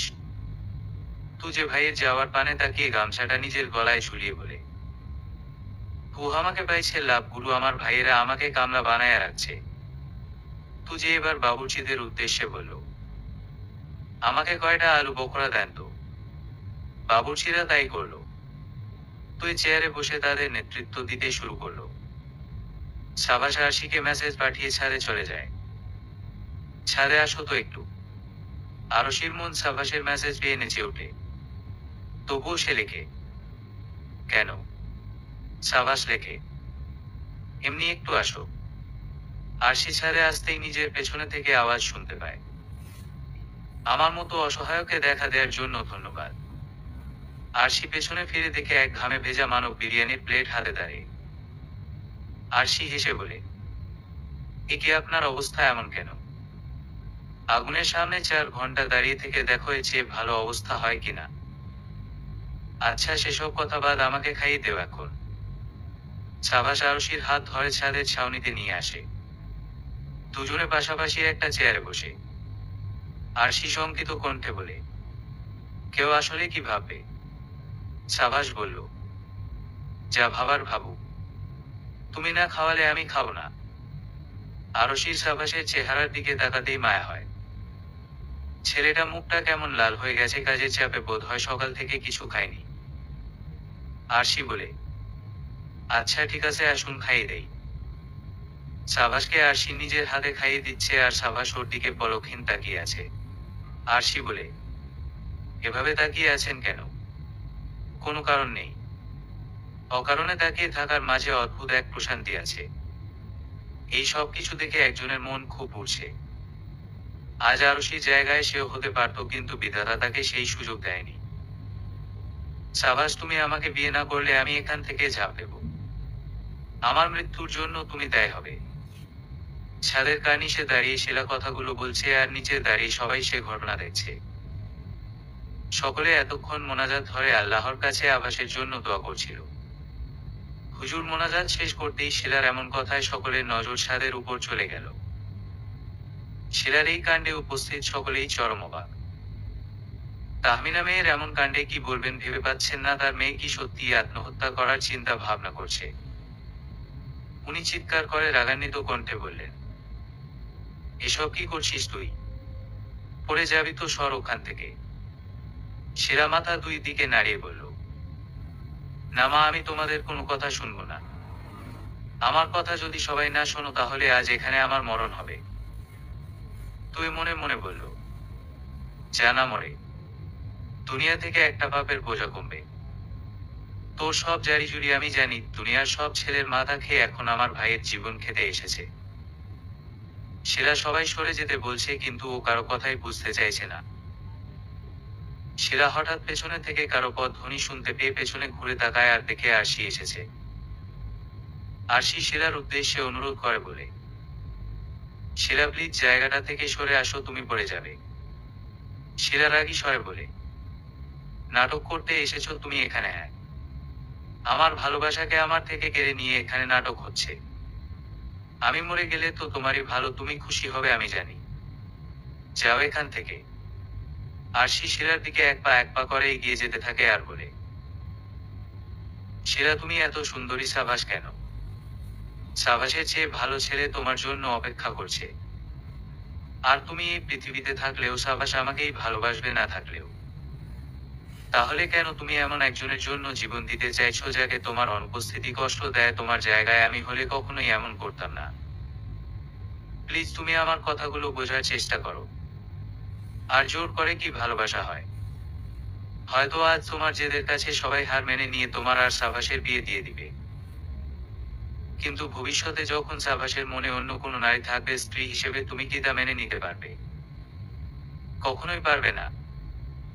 এই পৃথিবীটা অনেক বড়, 750 কোটি মানুষ এই পৃথিবীতে বসবাস করে। এদের মধ্যে এমন একজন তো অবশ্যই আছে যে তোমাকে নিজের সবটা দিয়ে ভালোবাসবে। তাই যে তোমাকে ভালোবাসে না তার জন্য মরে যাওয়ার চেয়ে যে তোমাকে ভালোবাসে তার জন্য বাঁচা উচিত। আরশি খেয়াল করে দেখলো শিলার মুখভঙ্গি ক্রমেই স্বাভাবিক হয়ে আসছে। আরশি মুচকি হাসলো, সে শিলাকে পুরোপুরি কনডেন্স করতে সক্ষম হয়েছে। সাইকোলজির স্টুডেন্ট সে, মানুষের মাইন্ড ম্যানিপুলেট করা তার জন্য মিনিটের ব্যাপার। আরশি ততক্ষণে শিলার একেবারে কাছে চলে এসেছে। সে শিলাকে হেঁচকা টান দিয়ে ছাদের কার্নিস থেকে সরিয়ে আনে। শিলা আরশিকে আচমকাই জড়িয়ে ধরে কেঁদে ওঠে। আরশিও শিলার মাথায় হাত বোলাতে শুরু করে। ততক্ষণে সবাই ছাদে চলে এসেছে। শিলা আরশিকে জড়িয়ে ধরে আছে, এটা দেখে সবার অজ্ঞান হওয়ার অবস্থা। শিলা তো আরশিকেই এতক্ষণ নিজের মৃত্যুর কারণ বলছিল, তাহলে কিভাবে সম্ভব এটা? আরশি শিলার মাথায় হাত বুলিয়ে বলে, হুঁশ কেঁদো না, সব ঠিক হয়ে যাবে। তুমিও এমন কাউকে পাবে যে তোমার জন্যই তৈরি। সবাই ড্রয়িং রুমে বসে আছে। শিলা এই পর্যন্ত 4 গ্লাস পানি খেয়েছে। 5 নম্বর গ্লাস পানি খেতেই তুই বিরক্ত হয়ে মুখ ফুটে বলে উঠে, এই তোমার সমস্যা কি? সবাই তোমার কথা শোনার জন্য বসে আছে, তার তুমি একের পর এক গ্লাস পানি খেয়ে চলেছ। এরপর তো ওয়াশরুমে দৌড়াবে। নীরু মেয়েকে ধমক দিয়ে বলে, চুপ কর, মেয়েটার যা বলার ও নিজেই বলবে, তোকে তরফদারি করতে হবে না। শিলা একটা ঢুক দিলে বলল, আমি সত্যিই খুব দুঃখিত আমার আচরণের জন্য। সাদমান চৌধুরী রাগী স্বরে বললেন, তোমার জন্য পুরো মহল্লায় তামাশা তৈরি হয়েছে, আর তার চেয়ে বড় কথা, এখন যদি তোমার কিছু হয়ে যেত তাহলে আমরা সমাজে মুখ দেখাতে পারতাম। সব দায় তো আমাদের ছেলের হতো। শিলা নিজের কাজের জন্য সত্যিই দুঃখিত, তাই বলল, আঙ্কেল, আমি কি বলে ক্ষমা চাইবো তা আমার জানা নেই। আমি আরশির কথায় নিজের ভুল বুঝতে পেরেছি। সাদমান চৌধুরী শান্ত স্বরে বলল, ভুল বুঝতে পারলেই ভালো। রিজা ভাই, আপনি একটু এদিকে আসুন, আপনার সঙ্গে কিছু কথা ছিল। সাদমান চৌধুরী রিজা আহসানকে নিয়ে একটু সাইডে গিয়ে কিছুক্ষণ কথা বললেন। এরপর দুজন ফিরে আসতেই রিজা আহসান বললেন, আমি আর সাদমান ভাই সিদ্ধান্ত নিয়েছি আজকেই আরশি আর সাভাসের আংটি বদল করাবো। আমাদের ইচ্ছা ছিল আগামী শুক্রবার ছোটখাটো একটা অনুষ্ঠানের মাধ্যমে আকদটা সম্পন্ন করব, কিন্তু এখন ঘটনা সাপেক্ষে আমরা আজকেই আকদ করে রাখতে চাইছি। আরশি সাভাসের সঙ্গে তার আংটি বদলের কথা শুনে ফ্রিজর হয়ে যায়। এত কিছু প্ল্যান হয়ে গেছে আর তার কিছুই জানা ছিল না। মানে ব্যাপারটা এমন যে যার বিয়ে তার হুঁশ নেই, পাড়াপড়শির ঘুম নেই। আরশি সাভাসের দিকে তাকাতেই সাভাস চোখ টিপ দিল, এরপর ভ্রু নাচিয়ে হেসে আরশির কানে ফিসফিসিয়ে বলল, মিসেস সাভাস হওয়ার জন্য প্রতিবেশী তুমি কি প্রস্তুত? আরশি কথাটা শুনে চোখ বড় বড় করে তাকায়। ঘণ্টাখানেকের মাঝে সাভাস আর আরশির আংটি বদল হয়ে গেল। যেহেতু দুই পক্ষই আগে থেকে আংটি রেখে দিয়েছিল, তাই বেশি দেরি হয়নি। আরশি সাভাস ওকে আংটি পরানোর সময় খুশিতে কান্না করে দেয়। সাভাস সেই নোনা জল উপচে পড়া চোখে তাকিয়ে মুচকি হেসে বলে, তোমার ওই চোখে নোনা জলে ডুবে মরতে চাই আমি। তোমার ঠোঁটের হাসিতে নতুন প্রাণ ফিরে পাই। ভালোবাসি আমার প্রিয় মানুষটার সবকিছুকে। কথা দিচ্ছি, আমার জীবনে একমাত্র ভালোবাসা আর স্ত্রী মৃত্যুর আগ পর্যন্ত তুমিই থাকবে। সাভাসের কথা শুনে সবাই হাত তালি দিতে থাকে। আরহাম সাভাসের কাজ চাপড়ে হেসে বলে, শালা, যদি আমার বোন কখনো তোর কারণে কষ্ট পায় তাহলে তোর খবর আছে। সাভাস হেসে বলে, আমি তোর শালা নাকি তুই আমার শালা? আবাস মিটমিট করে হেসে আরিয়ানার কানে কানে বলল, দুইজনেই তো দুজনের শালা, তাই আরিয়ানা। আরিয়ানা কথাটায় লজ্জা পেলেও কপট রাগ দেখিয়ে আবাসের হাতে থাপ্পড় দিয়ে বলল, ফালতু কথা একদম বলবি না। আবাস তবুও দাঁত কেলিয়ে হাসে আর বলে, বেয়াই বেয়ানের মাঝের কুসুম কুসুম প্রেম কদিন পর সবাই জানতে পারবে। আজকে সাভাস আর আরশির গায়ে হলুদ, দুজনকে একসঙ্গে বসিয়ে হলুদ হচ্ছে। সবাই গান টান গাইছে, আরো কত কিছু করছে, কিন্তু আরশির এসব কিছুই ভালো লাগছে না। চশমার জায়গায় আজ সে লেন্স পেরেছে, যার দরুন আরশির মাথা ব্যথা হচ্ছে। কিন্তু হঠাৎই সুদর্শন কণ্ঠে কারো কথা শুনে, গান শুনে সেটা কেটে গেল। আরশি সামনে তাকিয়ে দেখে তার সবুজে রাঙানো বোটা গিটার হাতে চেয়ারে বসে আছে আর বলছে, আরশি, তোমাকে ডেডিকেট করে একটা গান গাইছি। কাউকে ভালোবাসলে নাকি নিজের অজান্তেই আমরা ভালোবাসার মানুষের পছন্দগুলো আমরা আপন করে নেই। আমারও সেই এক অবস্থায় হয়েছে, তোমার পছন্দের বাংলা গানগুলো এখন আমার প্রিয় হয়ে গেছে। যাক, ভালোই হলো, দুজনে একসঙ্গে বসে বিকেল বেলা বারান্দায় বসে কফির কাপে চুমুক দিতে দিতে দক্ষিণা বাতাসের সঙ্গে মৃদু শব্দে গান শুনব। যাই হোক, এখন তোমার প্রিয় একটা গান গাচ্ছি। সাভাস গিটারের সুর তুলে সবাই নিশ্চুপ, গিটারের শব্দ চারপাশে একটা অন্যরকম শান্ত পরিবেশ তৈরি করেছে। অদ্ভুত, বিয়ে বাড়িতে শান্তি থাকাটা কি আদৌ সম্ভব? সাবাস গান শুরু করে। মন বোঝে না, বোঝে না, বোঝে না। মন বোঝে না, বোঝে না। পড়ছে কেন বিনা মেঘেই বাজ। পদ্য লেখা আমার তো নয় কাজ। চাইছি দিনে অল্প দেখা তোর, পাল্টে দিতে আমার গল্পের মোড়। কিছুতেই উপায় মেলে না। ওহো, মন বোঝে না, বোঝে না, বোঝে না। ইচ্ছে করে একটা ঘরে থাকবো দুজনায়, গর্বপিটে খুশির ইটে সঙ্গী হবি আয়। কলের পারে জলের ধারা, ঘরের পরে তুই। চাটে হাতে খেলনা পাতে একজোড়া চড়ুই। সে ভাবনারা চোখ খোলে না। ওহো, মন বোঝে না, বোঝে না, বোঝে না। রোজ বিকেলে এত ঢেলে তোকে সাজাবই। মেলায় যাব রিক্সা চড়ে, বসবি পাশে তুই। বন্দি আছে হাজার আশা বুকের মাঝে দেখ। একটু চিনে নিলেই হব দুজন মিলে এক। গান মন বোঝে না। সবাই তালি দিতে থাকে। সাবাস আরশির দিকে তাকাতেই খেয়াল করে আরশি কেমন অদ্ভুত চোখে তার পানে তাকিয়ে আছে। এই চোখে কে আছে, এই প্রশ্নটা করলে ভুল হবে। এই চোখে কি নেই, সেটাই হচ্ছে প্রশ্ন সাবাসের। চোখ ভর্তি প্রিয় মানুষটাকে নিয়ে স্বপ্ন, সীমাহীন মায়া, অফুরন্ত ভালোবাসা, আরো কত না বলা অনুভূতি। রাতে আরশি নিজের কাজিনদের সঙ্গে বসে গল্প করছিল, তখনই ওর 7 বছরের মামাতো বোন দৌড়ে এসে আরশির দিকে ফোন বাড়িয়ে দিয়ে বলে, ভাইয়া ফোন করছে, জলদি কথা বলে আমাকে মোবাইলটা দেও, আমি গেমস খেলবো। আরশি ভ্রু কুঁচকে বলল, কোন ভাইয়া? আর তুমি আমার মোবাইল নিয়ে আমার সঙ্গে বাহাদুরি দেখাচ্ছ তাইফা? তোমার তো সাহস কম না। তাইফা ফোকলা দাঁতে হেসে বলল, জামাই ভাইয়া ফোন করছে, তোমাকে চায়। আরশি বুঝতে পারলো এবার কে ফোন করেছে। আরশির কাজিনা সবাই হাসছে আর আরশিকে খোঁচা মেরে সাবাসকে নিয়ে বেশ হাস্যকর কথাবার্তা বলছে। আরশির ফুফাতো বোন বলল, যাও, তোমার সুজন ফোন করেছে, তাকে বলে দেও তার সখী তাকে ভালোবাসে। আরশির বান্ধবী তানিশা বলল, দুলাভাইয়ের তো মনটা উরু উরু করছে, বিয়ের তো মাত্র আর একদিন। আরশি সবাইকে ইগনোর করে মোবাইল নিয়ে বারান্দায় চলে গেল। আর যাই হোক, এই কোলাহলের মাঝে কথা বলা দেয়। আরশি কল রিসিভ করতেই সাবাসের কণ্ঠ শুনে কিছুটা অবাক। কেমন মাতাল কণ্ঠ। সাবাস মাতাল কণ্ঠে বলে, কি অবস্থা কিউটি, মাই বেবি? আরশি শান্ত স্বরে বলল, আপনি কি ড্রিঙ্ক করেছেন? হ্যাঁ, একটু করেছি আর কি। তুমি কিভাবে বুঝলে? মনের কানেকশন একই বলে। তুমিও কি তাহলে ড্রাঙ্ক ফিল করছো নাকি? আরশি সাবাস ঝাড়ি মেরে বলে, আমি এই মুহূর্তে কি ফিল করছি জানো তুমি? আমার ইচ্ছা করছে। আচ্ছা, তুমি কোথায় আছো? সাবাস খুশি হয়ে বলে, তুমি আমাকে তুমি করে বলছো? ও মাই গড, আমি বোধহয় খুশিতে হার্ট অ্যাটাক করব। আরশি আবারও ঝাড়ি মেরে বলে, যেটা জিজ্ঞেস করলাম সেটা বলো। ছাদে। তোমার সাথে কি তোমার বন্ধুরাও আছে?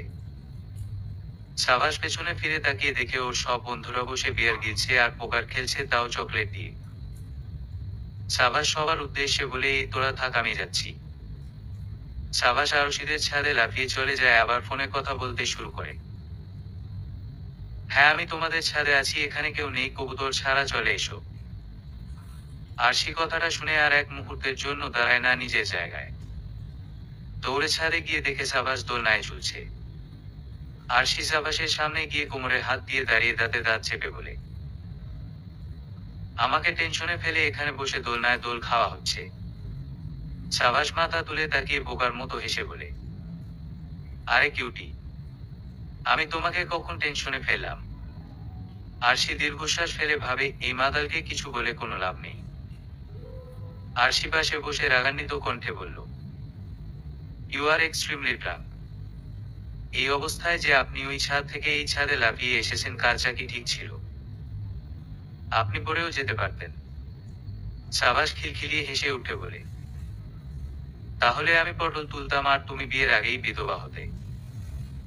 আরশি এবার চরম রেগে যায়। সে সাবাসের চুলগুলো টেনে ধরে আর বলে, কি খাবার বলো তো? সাবাস চুল ছাড়ানোর চেষ্টা করে বলল, সরি সরি, আর বলবো না। বাই দা ওয়ে, তুমি খালি রেগে গেলেই আমাকে তুমি বলো। যাতে মাতাল কিন্তু তারে ঠিক। আরশি সাবাসকে ছেড়ে দিয়ে হাতে জোরে একটা চিমটি দিয়ে সেই হাত জড়িয়ে ধরে কাঁধে মাথা রেখে বসে থাকে আকাশের পানে তাকিয়ে। সাবাস পকেট থেকে অনেকগুলো চকলেট বের করে বলল, চকলেট খাবা?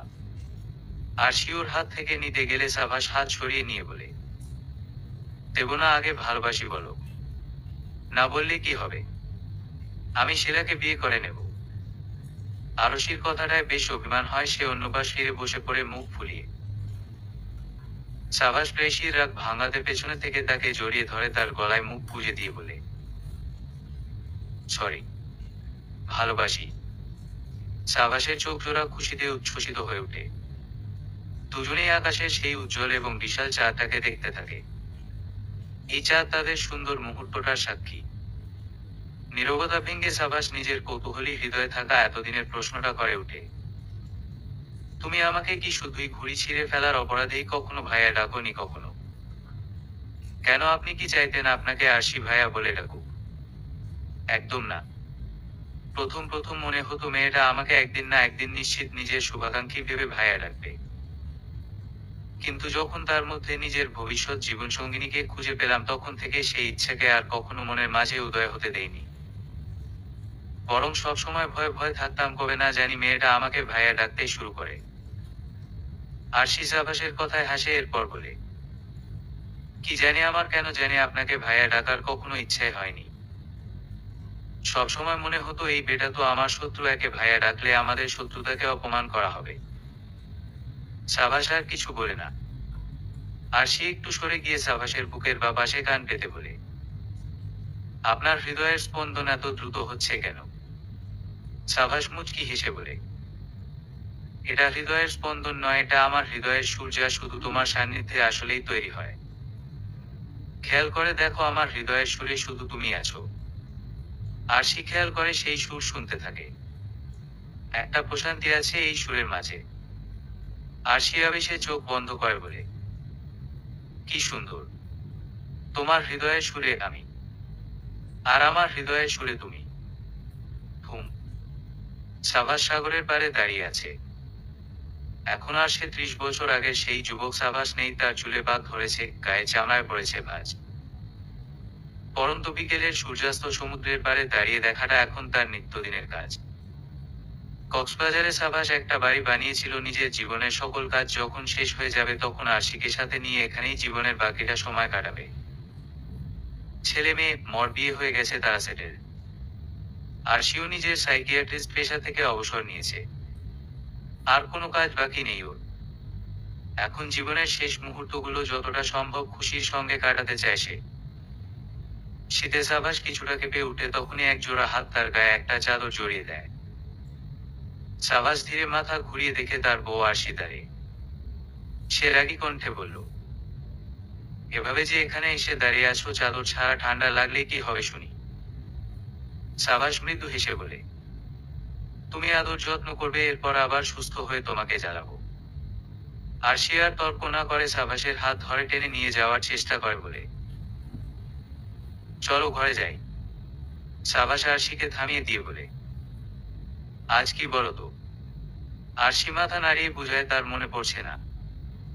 সাবাস ইশারা করে আরশিকে পেছনের দিকে তাকাতে বলে।